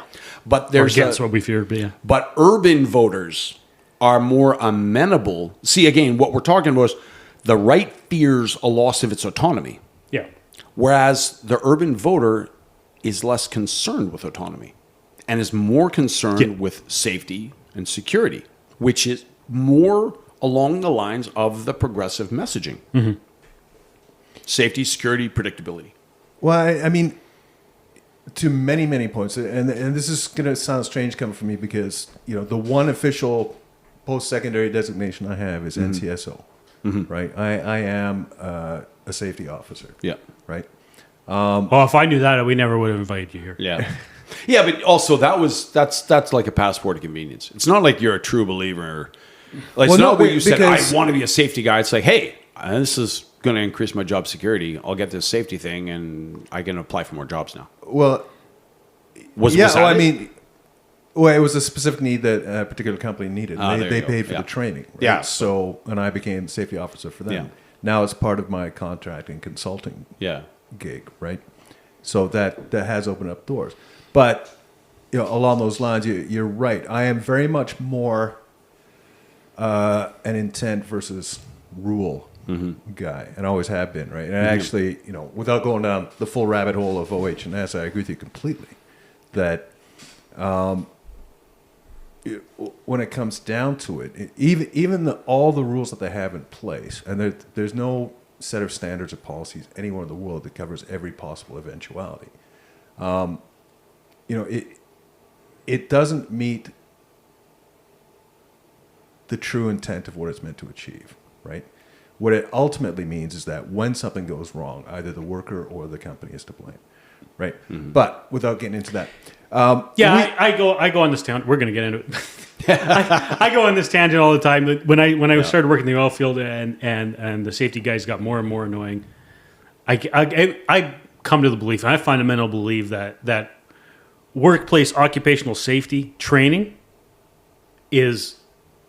it's not about whether you live or die. It's not about the company doesn't care. It's about downloading liability from the employer to the employee. Sure. Absolutely is. Because that's the employer's interest. Because that's kind of the outcome, right? And then when I talk about the intent is that everyone's supposed to go home safe at the end of the day, right? But that requires a cultural shift in the presentation. And ironically, I find, the things that are at odds with safety and quality are always at odds with productivity, like in the get her done mentality, which is very typical in this province, right? When ironically, I find if you can get professionalism in one. You can get professionalism in them all. Right. And that's what people are missing, right? This focus on get her done and but I mean we could go down so many rabbit holes with this conversation right now. Basically, what it comes down to is we live in a risk and liability averse society now, yeah. and that does play out more in definitely liability averse in urban centers, right? Yep. Because we are also an inconvenience averse society. Like it's, as I've said many times before. I think what speaking to many of the things you've said about people with a more diverse population in urban centers, in the context of today's society, everyone is scared of something. Everyone is offended by something. Everyone is a victim of something, unless you are one of the three guys sitting around this table. Yeah. Look at the prevalence of urban myths and urban legends in our context, right? These didn't exist in 1950. Yeah, but Didn't they? Didn't they just call them old wives' tales? Yeah, but they were different. Because the urban legend, what we call an urban legend, doesn't necessarily have to be about an urban environment. No, but they are different than the old wives' tales. They are they are urban based. The nature, we have always had culturally cautionary tales, which like fables, old wives' tales, fairy tales, which act as a kind of a rule book. Like this is, how you determine acceptable from unacceptable risk, sort of thing. But if you look at our modern version of it, which we call urban legends, they are much more outlandish and frightening and remember the one where a guy picks up a girl in a bar, wakes up in a bathtub full of ice and both his kidneys are gone? Yeah. Right? You didn't have that in 1950. That's true. no, but I mean, That might just be an imagination thing and how culture. well, I mean, we've got it's Maybe I'm not interested in the why. I'm just saying it is. It's like so many stats that are out there compared to the past, right? You can go back to the 80s and the 70s. That with social media and the internet nowadays, the perception that crime rates, pick a crime, have gone up when in most cases they've probably gone down. But it's the awareness, it's the bombardment all the time, right? Totally. And again, I make no statement of causation. I am simply saying that this is the world in which cities live. Right. So you got a lot of that. And when I talk about convenience, like the things I'm hearing now is like so many younger people, kids these days. Said the old guy at the microphone. They don't know how to cook for themselves. They eat out a lot. That's me.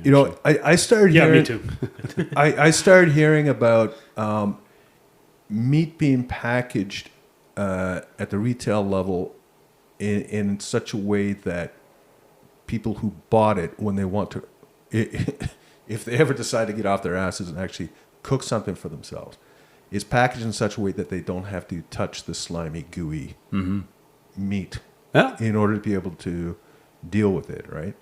To me, that raises the question, okay, now you've got a completely unseasoned piece of meat because you can't be bothered to touch it and turn it and put things onto it. But look at the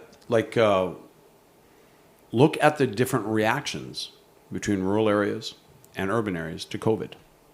Well, absolutely. But I mean, okay, so you don't have the population the level of fear that existed in cities and outside cities and to COVID. You know what? I found we started out talking about the election, and we have covered so many of our previous subjects just in passing on this one. I don't want to go down the COVID road. Okay. But I will. The COVID road. I will say this about your points about rural versus urban, right? Mm-hmm. And they tie in with a couple of things I said about. First of all, I try to approach everything from a point of view that everyone has the attitudes they do for a reason, right? And from the point of view of the good faith of the old left and the old right working together, I have a lot of respect for people in rural communities, and because they have that self-reliance that you Yeah. you talk about. They have that that independence, that they have a work ethic that simply does not exist in urban areas anymore, right? Yeah. So, and I'm not saying these two things are mutually exclusive. Are mutually exclusive. That's the problem. And again, in this polarized society, everyone's just pointing the fingers at the others and saying, "Well, you suck," and well, you suck back. Right? When You ever hear that You suck. You suck back. there's a thing that makes its way around. I don't care if it's on YouTube. It's usually an audio thing. It's like some guy screaming. He's like, "Hey, what's your name?" "Dave." "Fuck you, Dave." "What's your name?" "Greg." "Fuck you, Greg." It's like two guys who don't know each other, just going "fuck you" at each What's other. your name, Dave? Fuck you, Dave. And see, this is the thing. It's You suck. You suck back. there are so many positives to be achieved by a fusion of not incompatible concepts coming from left and right, but it's just completely precluded right Yes, well, we, as you say, we are a polarized society. now. Yeah. Definitely, we're not interested in the middle. We have lost the presumption of good faith. But I would say I hope that's not true. But like with the incentives in politics, in media, in all this stuff, in the culture, I guess, right? The incentives are working against good faith. But the people who exist outside, which are the vast majority of people, right? Even though they're consuming this, and because the incentives is that rage drives clicks. Yep. Right, and clicks are the currency of the realm now. Yep. Right. So rage drives clicks. So both sides, left or right, is rage. Right. And I think there's plenty of evidence that Facebook being the primary offender, but all of the big social media players, be it it doesn't Instagram, matter, Snapchat, Twitter. Oh yeah, Twitter, Facebook, the big offenders. right. but They intentionally divide. They intentionally inflame and incite. Well, And this has created the polarization. no, of but society. they've. I don't think they've intentionally done it. It's just that their algorithms are designed to drive. In other words, to drive they've engagement. intentionally done it. They've driven their algorithms are designed to drive the engagement, Right. And the algorithms figured out okay, that the shortest okay. route to engagement is rage, I get what you're saying. right? That Like, it's a byproduct. yeah, it's a byproduct. It's engagement was the focus, and Right. rage is the quickest way there. And the algorithms and the AIs Have done will what take they the were designed shortest to do. route to Yeah. meet their objective, and rage is that route. Right. yeah, but And polarization. I feel in a lot of ways this is just one of many factors come together in a perfect storm, right?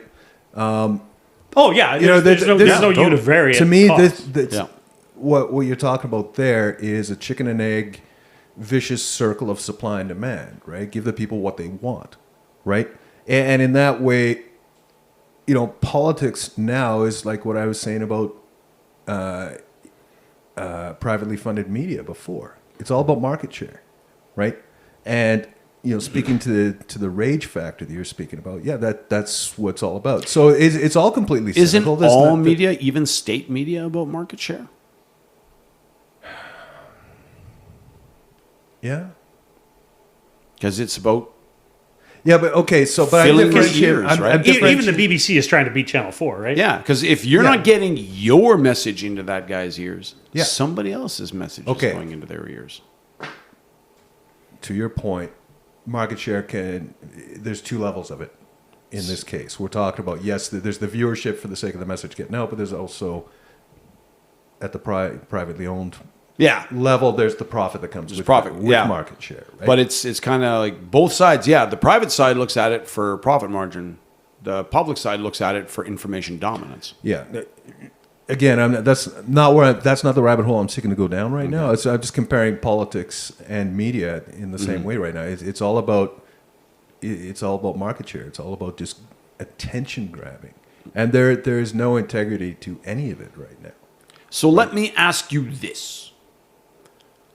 How does the left, be it the NDP, be it the Liberals, be it the Greens, whoever, how do they get there? How do they gain traction in the rural areas? Now, on the one hand, you could say, who cares? Because you have, like on the American side, there are no blue states, there are blue cities. And if you capture all the blue cities, you'll win the parliaments. Who gives a damn? But then, take us back to the beginning of the podcast. The places that that fuel this society, the places that keep the lights on, the people that carry the water, are not amenable to that progressive message. This is unsustainable. How do progressives win over the rural populations, the productive populations? I have long argued that is not what's at play here. This is the left's, as you just defined that list. This is theirs to lose, right? The difference maker is on the right. So in other words, you're kind of saying, who cares? We don't need I'm not saying we have who cares. The urban areas will win the parliament. As I said not 3 or 4 minutes ago, right? What our society needs is for us to be able to reconnect our various viewpoints and find some sort of collaborative fusion between them. Because we know there are good points to be made on either side, right? But when it comes down to it, what I'm saying is the liberals in particular, I won't... So like the federal, I the see the federal liberals variety? the federal liberals. I see them as center left, and I'm not going to lump them in with the whole left right now. But from that point of view, they don't need to engage the rural population from an electoral success point of view. Yeah, Right? yeah. They are absolutely the textbook case in the Canadian context of dominate the cities. Who cares about anything else? Right. So, and I'm not saying that's Or a health. even dominate 3 cities. Who cares about anything? I'm not saying that's a healthy state for our country to be in. Right. What I'm saying is, I've said this many times, that federally, the Conservatives need to pull things the other way. Provincially, as we've just seen, getting back to our starting point, that's the situation that the provincial Tories may be on the cusp of. And once they reach that watershed, there may be no coming back from it, right? Is that the rural voters, and I'm saying this as an unfortunate thing, because, as I said, I've got a lot of respect for them. But the rural voters become less and less relevant under those circumstances. Right. Is that sustainable? Like in the federal context where we now have rule by Vancouver, Toronto, Montreal. I don't know about you guys, but I think Confederation is teetering on the brink. Oh, I agree with that you. front. I have been, and this is the leftist speak. Yeah. Who supposedly buys into government and federalism across the board blindly and stuff like that. I have, you saw my Facebook post, and this was from a few years ago. Happy Collaborative Dysfunction Regionally Day on Canada Day, right? Because that's how I see it. Right. I am disgusted with the province of British Columbia, its government and its people. I am disgusted with the province of Quebec, its government and its people, and their abject failure to collaborate with the rest of the country, right? So what happens when we... Now, the obvious remedy or the obvious conclusion on the federal level is the breakup of Confederation. Yeah. But what happens when that occurs at the provincial level? When you have this collapse, because, again, the people who carry the water are ruled by the people who drink the water with no consideration or concern for their ability to carry that water. What happens at that point? I push back against the categorization of people, and that's too black and white. The people, quote unquote, drinking the water are not just a bunch of fucking parasites that contribute nothing to society. I'm saying that deliberately in those provocative terms. Government is parasitic. Government, public sector is parasitic. It creates nothing on its own. This is not a controversial statement. It's an ugly word, but it is parasitic on the economy. Government has nothing that it first does not confiscate from wealth creators. The urban business centers, in other words, business services, be it real estate, be it accounting, be it marketing, they are all overheads. So unless, other than, say, a manufacturing entity, which are traditionally based in cities, but now because of tax policies and other economic factors, tend to leave cities, urban areas are not economic producers. They are economic consumers. No, I disagree. There's GDP to be gained from a service economy based in urban centers. If you are providing services for foreign or outside entities, but once say India is able to provide its own business services, that dries up. Yeah. And again, is it enough to carry the economy? Again, cities are overheads, man. That's not kind of that's you don't have to like it, but it's reality. Nah. It's reality. Nah. Nah. Nah. Yeah, I think cities have basically priced themselves out of the productive. Yep. Let's say the productive sectors of the economy, right? Like Yep. Detroit, Yep. right? Is the classic example. It was, the automotive manufacturing hub, obviously, and now it's a ghost town. Yep. GM's headquarters is there, and Ford's headquarters is in Dearborn, Yep. which is Dead. next door. Yep. But the Manufacturing manufacturers fleet. moved. Boom. Yep. Right.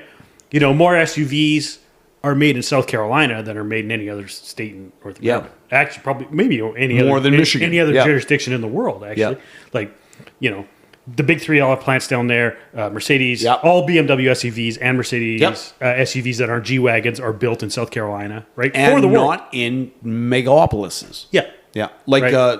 Look at how New York has struggled. It was a financial center. Yeah, and it still is. It is. But after COVID, which normalized distributed workforces and telecommuting, why stay in New York? Well, yeah, there's no reason. There's no reason to be in New York, right? It doesn't add any wealth. Yeah. It consumes it, but it doesn't create it. And Chicago again was a large manufacturing hub, and was the commodities hub. All the commodities flew into or flowed into Chicago for distribution. Yep. Right, and doesn't really work that way. Doesn't really work that way. No, so it was the gateway between West and East too, because they had all the stockyards there. It did, and it was a railway hub. And it was the railway hub in the beginning, right? So from Chicago. I mean, my point is this: it's we're already polarized. Is it sustainable? Is it sustainable? I would say probably not, right? But how does that fall apart? That's what I'm asking. I don't even know. I don't even know. Do we end up with these urban islands with virtual or literal walls around them in the middle of the province, and like whatever? That's going to shape out. Well, it shapes out. If you believe science fiction, that's where the dystopian future lies, right? Yeah.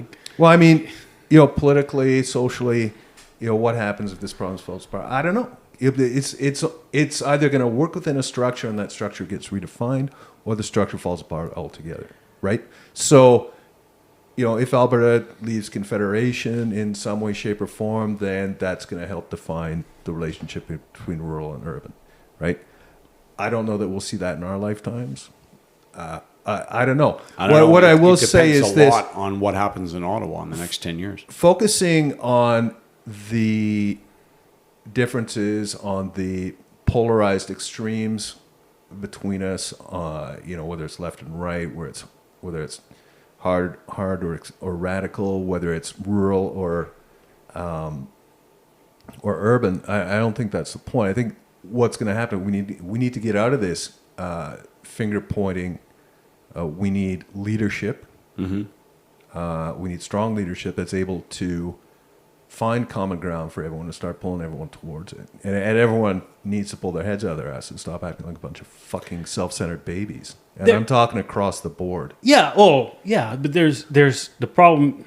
the problem is now we're early in the technological game, right? And the technology as it affects culture game, and this is, I think, and we're at the confluence of a couple of different fights, the culture war just being one of them.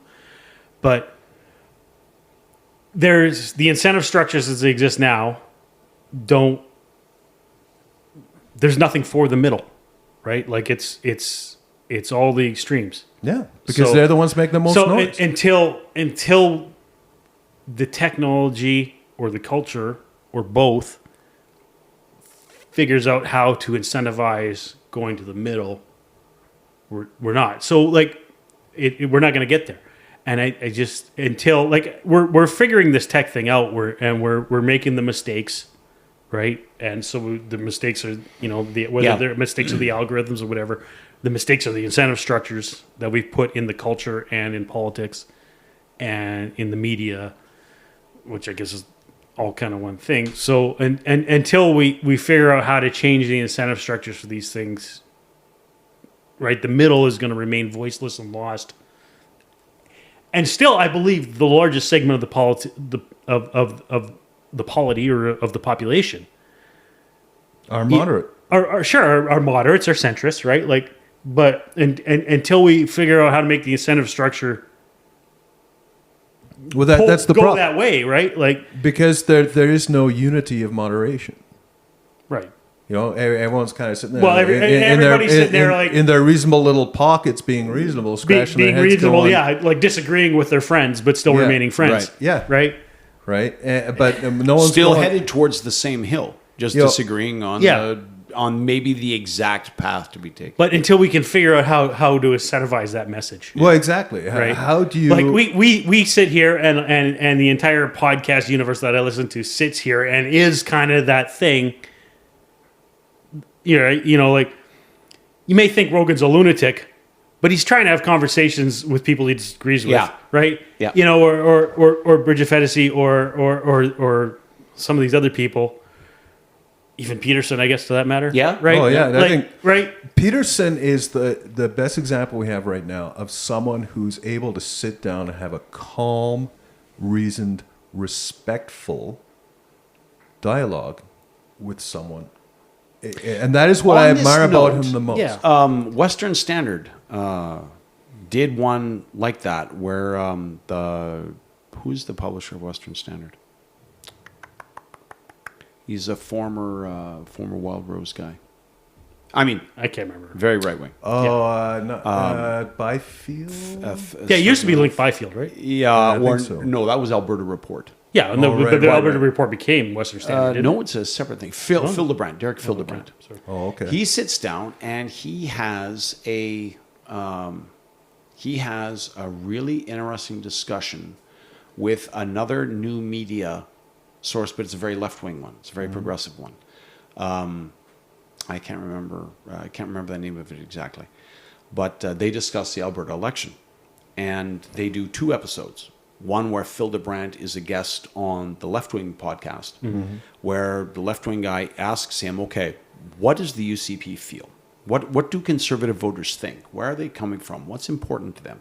And he answers the questions. Oh, right on. And then they do the reverse on the Western Standard podcast, where Phil DeBrandt says, "Okay, what's the view from the NDP, from the left, of how the election broke down? What were the key points? What was the timeline? Where does the NDP go from here? This sort of thing." And it was really, really interesting. Yeah, I thought it was really well done. Both of them were really quite interesting.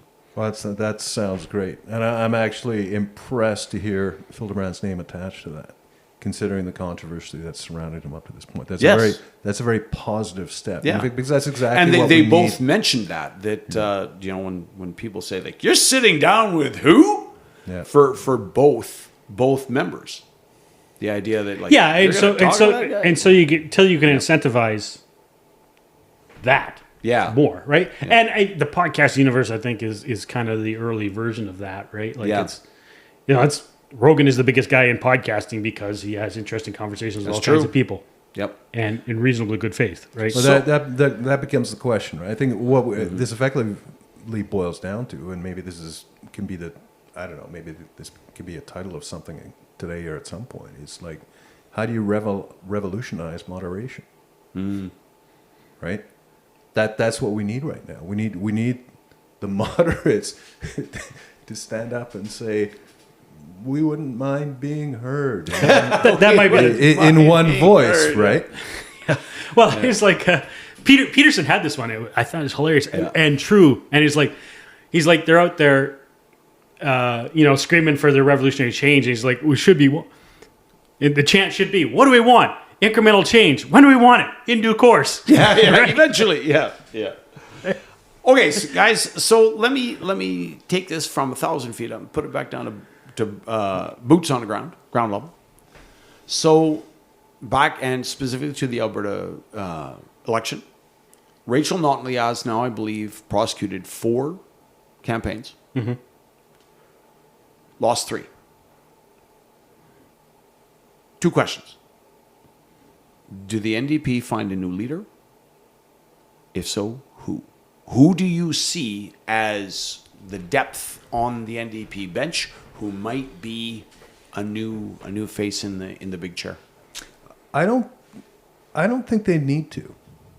How old is she? She's in her late 50s, I think. Because She I remember a is- headline from National Post was like, because it was like from the debates where they both wore blue blazers or something. Right, It's like right. the guarantee is that a woman in her 50s who owns a blue blazer will win the Alberta election. She's approximately my age. Yeah. Is she? I thought she was like pushing 70. No. No, she's not. She's No, not. I She's remember- less than 60. I remember Really? meeting. Yeah. I remember meeting one of her sisters back in the day. Hard living, maybe. You know what our inside source says about that, right? Yeah. Maybe But no, I don't think it's a need. I mean, this is like her brand is strong. Her personal exactly. brand That's is what I'm strong. saying. And because Or at least what the polls say. because anyway. of the Notley name, Yeah. and because of she's got a brand of her own, right? Yeah. And to me, like, dissing her after the performance of the New Democrats and this one is like Kevin Lowe, shitting on the Oilers after the 06 run. Yeah. Well, Traditionally, parties do change leaders after a defeat. Yeah, Traditionally, especially they- federally, right? Yes. She- Except the NDP because they always lose. They never win anyway. But It's a slightly different calculation. from the big two, the say for Conservatives or Greens. Liberals, yeah. For Greens, People's Party, like the Yeah. traditional third parties, it's a different It's a different dynamic. Yeah, different dynamic. No. In provincial and federal races, where it's like one of the 2 front runners, Yeah. traditionally The loser steps down. the loser steps down.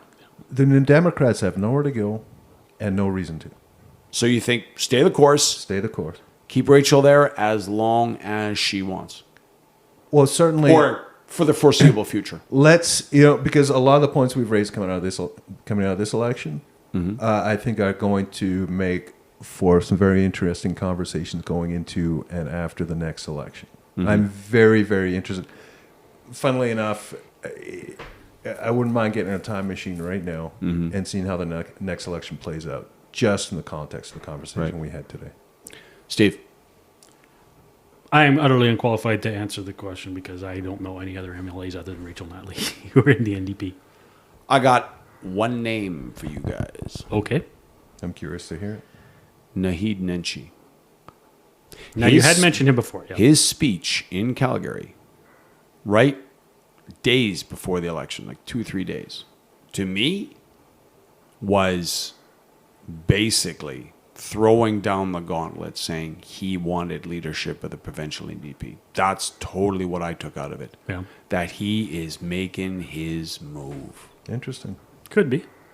Well, maybe we'll have an interesting conversation before the next election. It's I wonder. Will he? It'll be interesting to see if he can generate enough support within the party to force a leadership convention. yeah. Because otherwise, there's not a lot of depth in the NDP bench.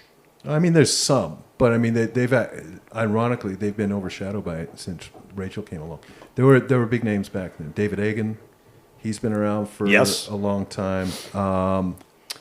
Darren Bilius, he's been around for Yep. a while. But do you Sarah think they Hoffman. could? Yeah, Sarah Hoffman, I would say, could potentially step over as a leader, or could fill that role. I don't. Egan could, but again, Egan's pretty radical, man. Well, I mean, yeah, I think his He's got a lot of strings attached. his credentials tie him too much to the ATA.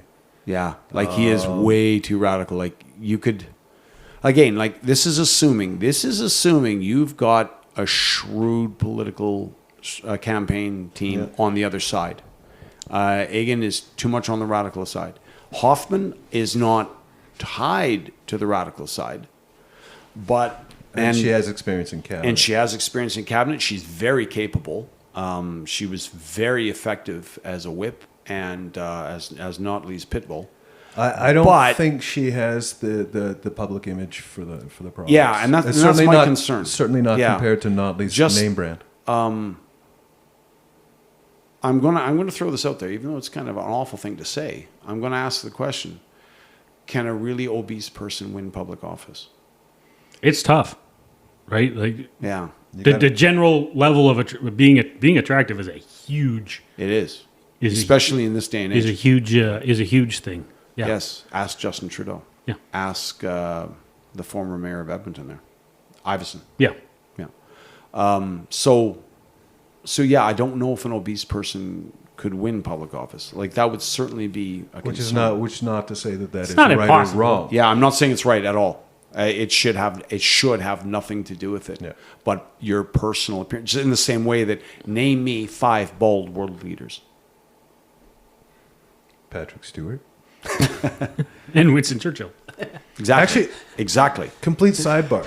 So I've gone back in time. There was a vampire movie of the Yep. 70s that had Patrick Stewart in it. It's the earliest thing I'd seen. Oh my God. Him in. Yeah. He was bald then, Oh yeah. but I just Oh, he's been watched. bald always. He has Probably. not. He has not. I just watched the series I, Claudius. He's in like 3 Oh, or that's 4 right, yes. episodes, and he's in that, and he has hair. Is he I wigged? couldn't believe it. Is he wigged? I don't think so, but I don't know. Yeah, it's now possible. now I know It's to possible. Google something. I won't Google it There's right a lot now. of bald Soviet leaders. But how many democratically elected Yeah. bald leaders? Not a whole lot. Very, Gandhi very, was bald. Very few. No, he wasn't. was not a He government not. leader, Yeah, but he was a movement yep. leader. He was a movement leader. But again, they're very rare. Churchill. Yeah, you think about it. It's- Balding, yeah. But again, I mean, like in the modern age. In the modern age. Yeah, like right now, how many world leaders right now? Oh, I are mean, bald? how many?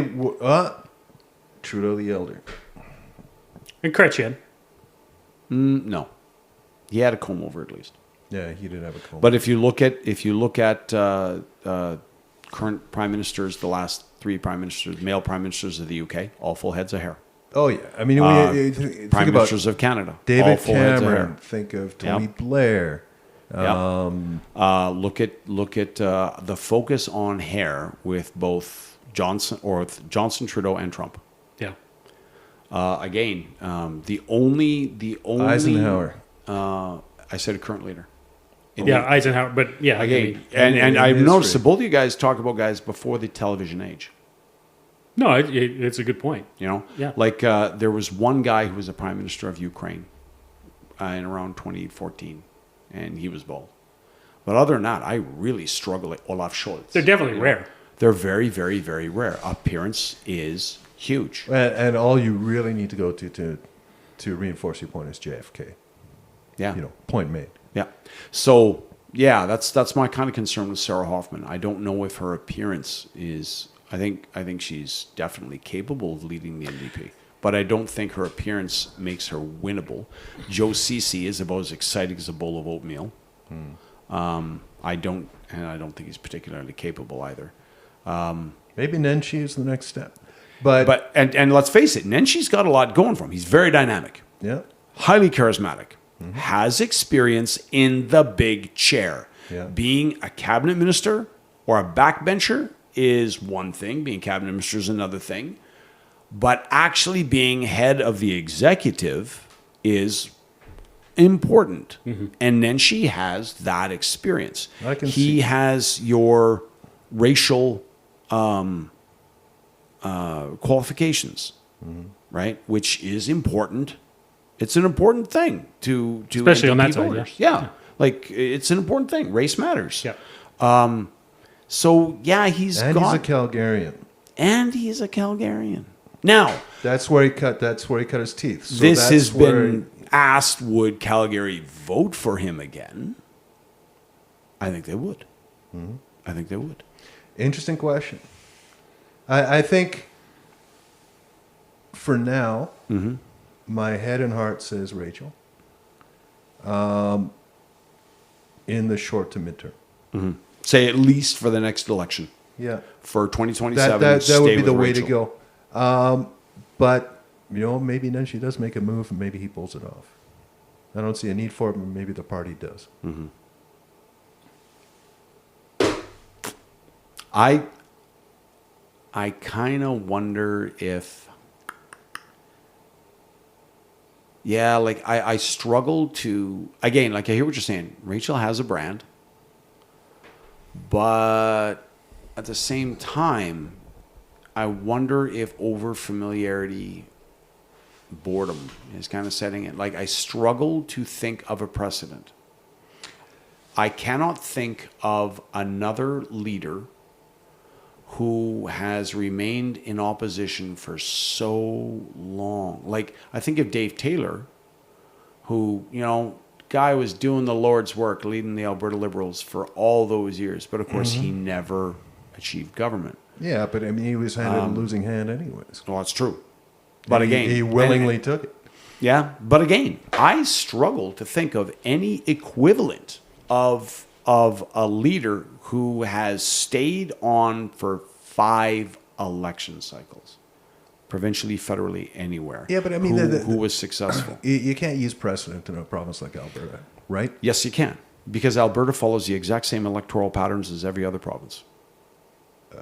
Yes, no. Dynastic politics is the norm in Canadian provincial politics, I don't know. For me, and particularly in the West. I don't remember. Yeah, I was going to say, because I don't remember any maritime election that's Maritimes flip-flop around a lot. Yeah, they do. But So look, does- Quebec, dynastic politics. Ish. 100%. Like, look at the Union Nationale. Look at the Davis regime in Ontario. Yeah, I remember that Davis. How long did the NDP run Saskatchewan?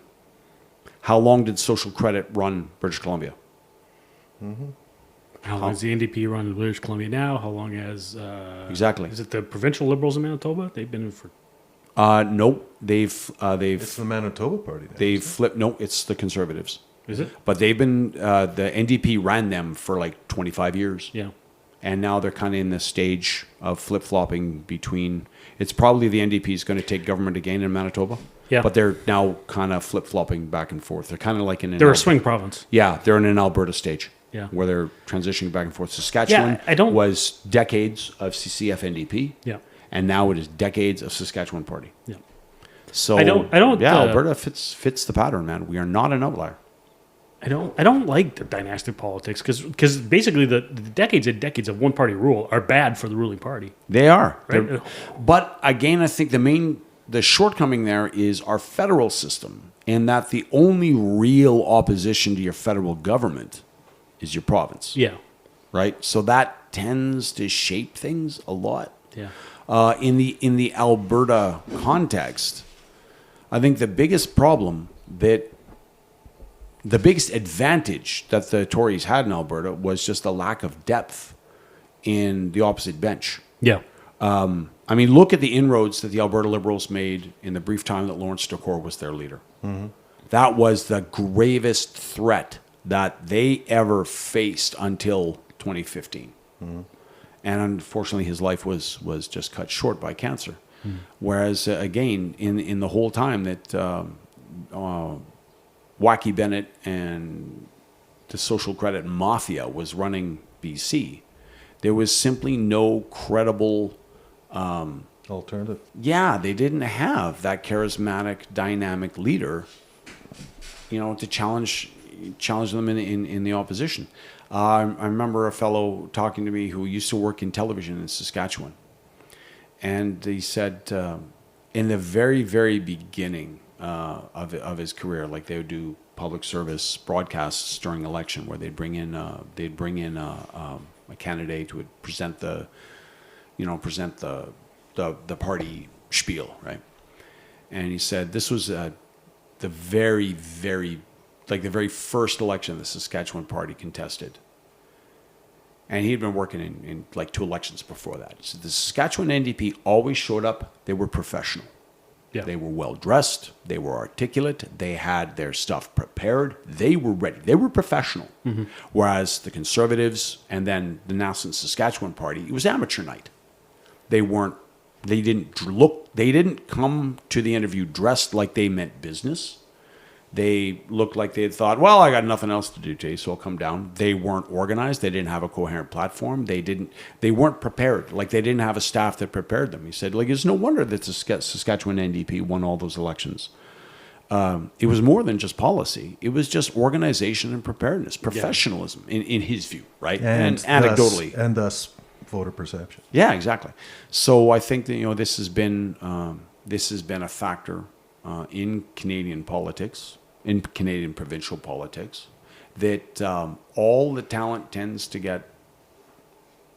If your side of the fence dominates that stream, or if the other side of the fence dominates the stream, maybe you are more attracted to other outlets, be it municipal politics or federal politics, and you're less likely to contest that particular arena, perhaps. I'm throwing darts on that. Mm. And again, the fact that, who is in office in Ottawa is going to play a huge role in who takes office in Victoria, Edmonton, Regina, or Winnipeg, or Halifax, or St. John's, or wherever you want, right? Yeah. Anyway, guys, that's all I got for... Are you sure? For the 2023, I got nothing else to throw at you guys to stir you up and rile you up. All right. I am the algorithm here that generates clicks. Trying to rile you guys up. Put you on a rolling boil. Siegfried, agent of chaos. Yes. All right. All right, folks. Viva la Quinta Brigada. Yeah. Vaya con Dios.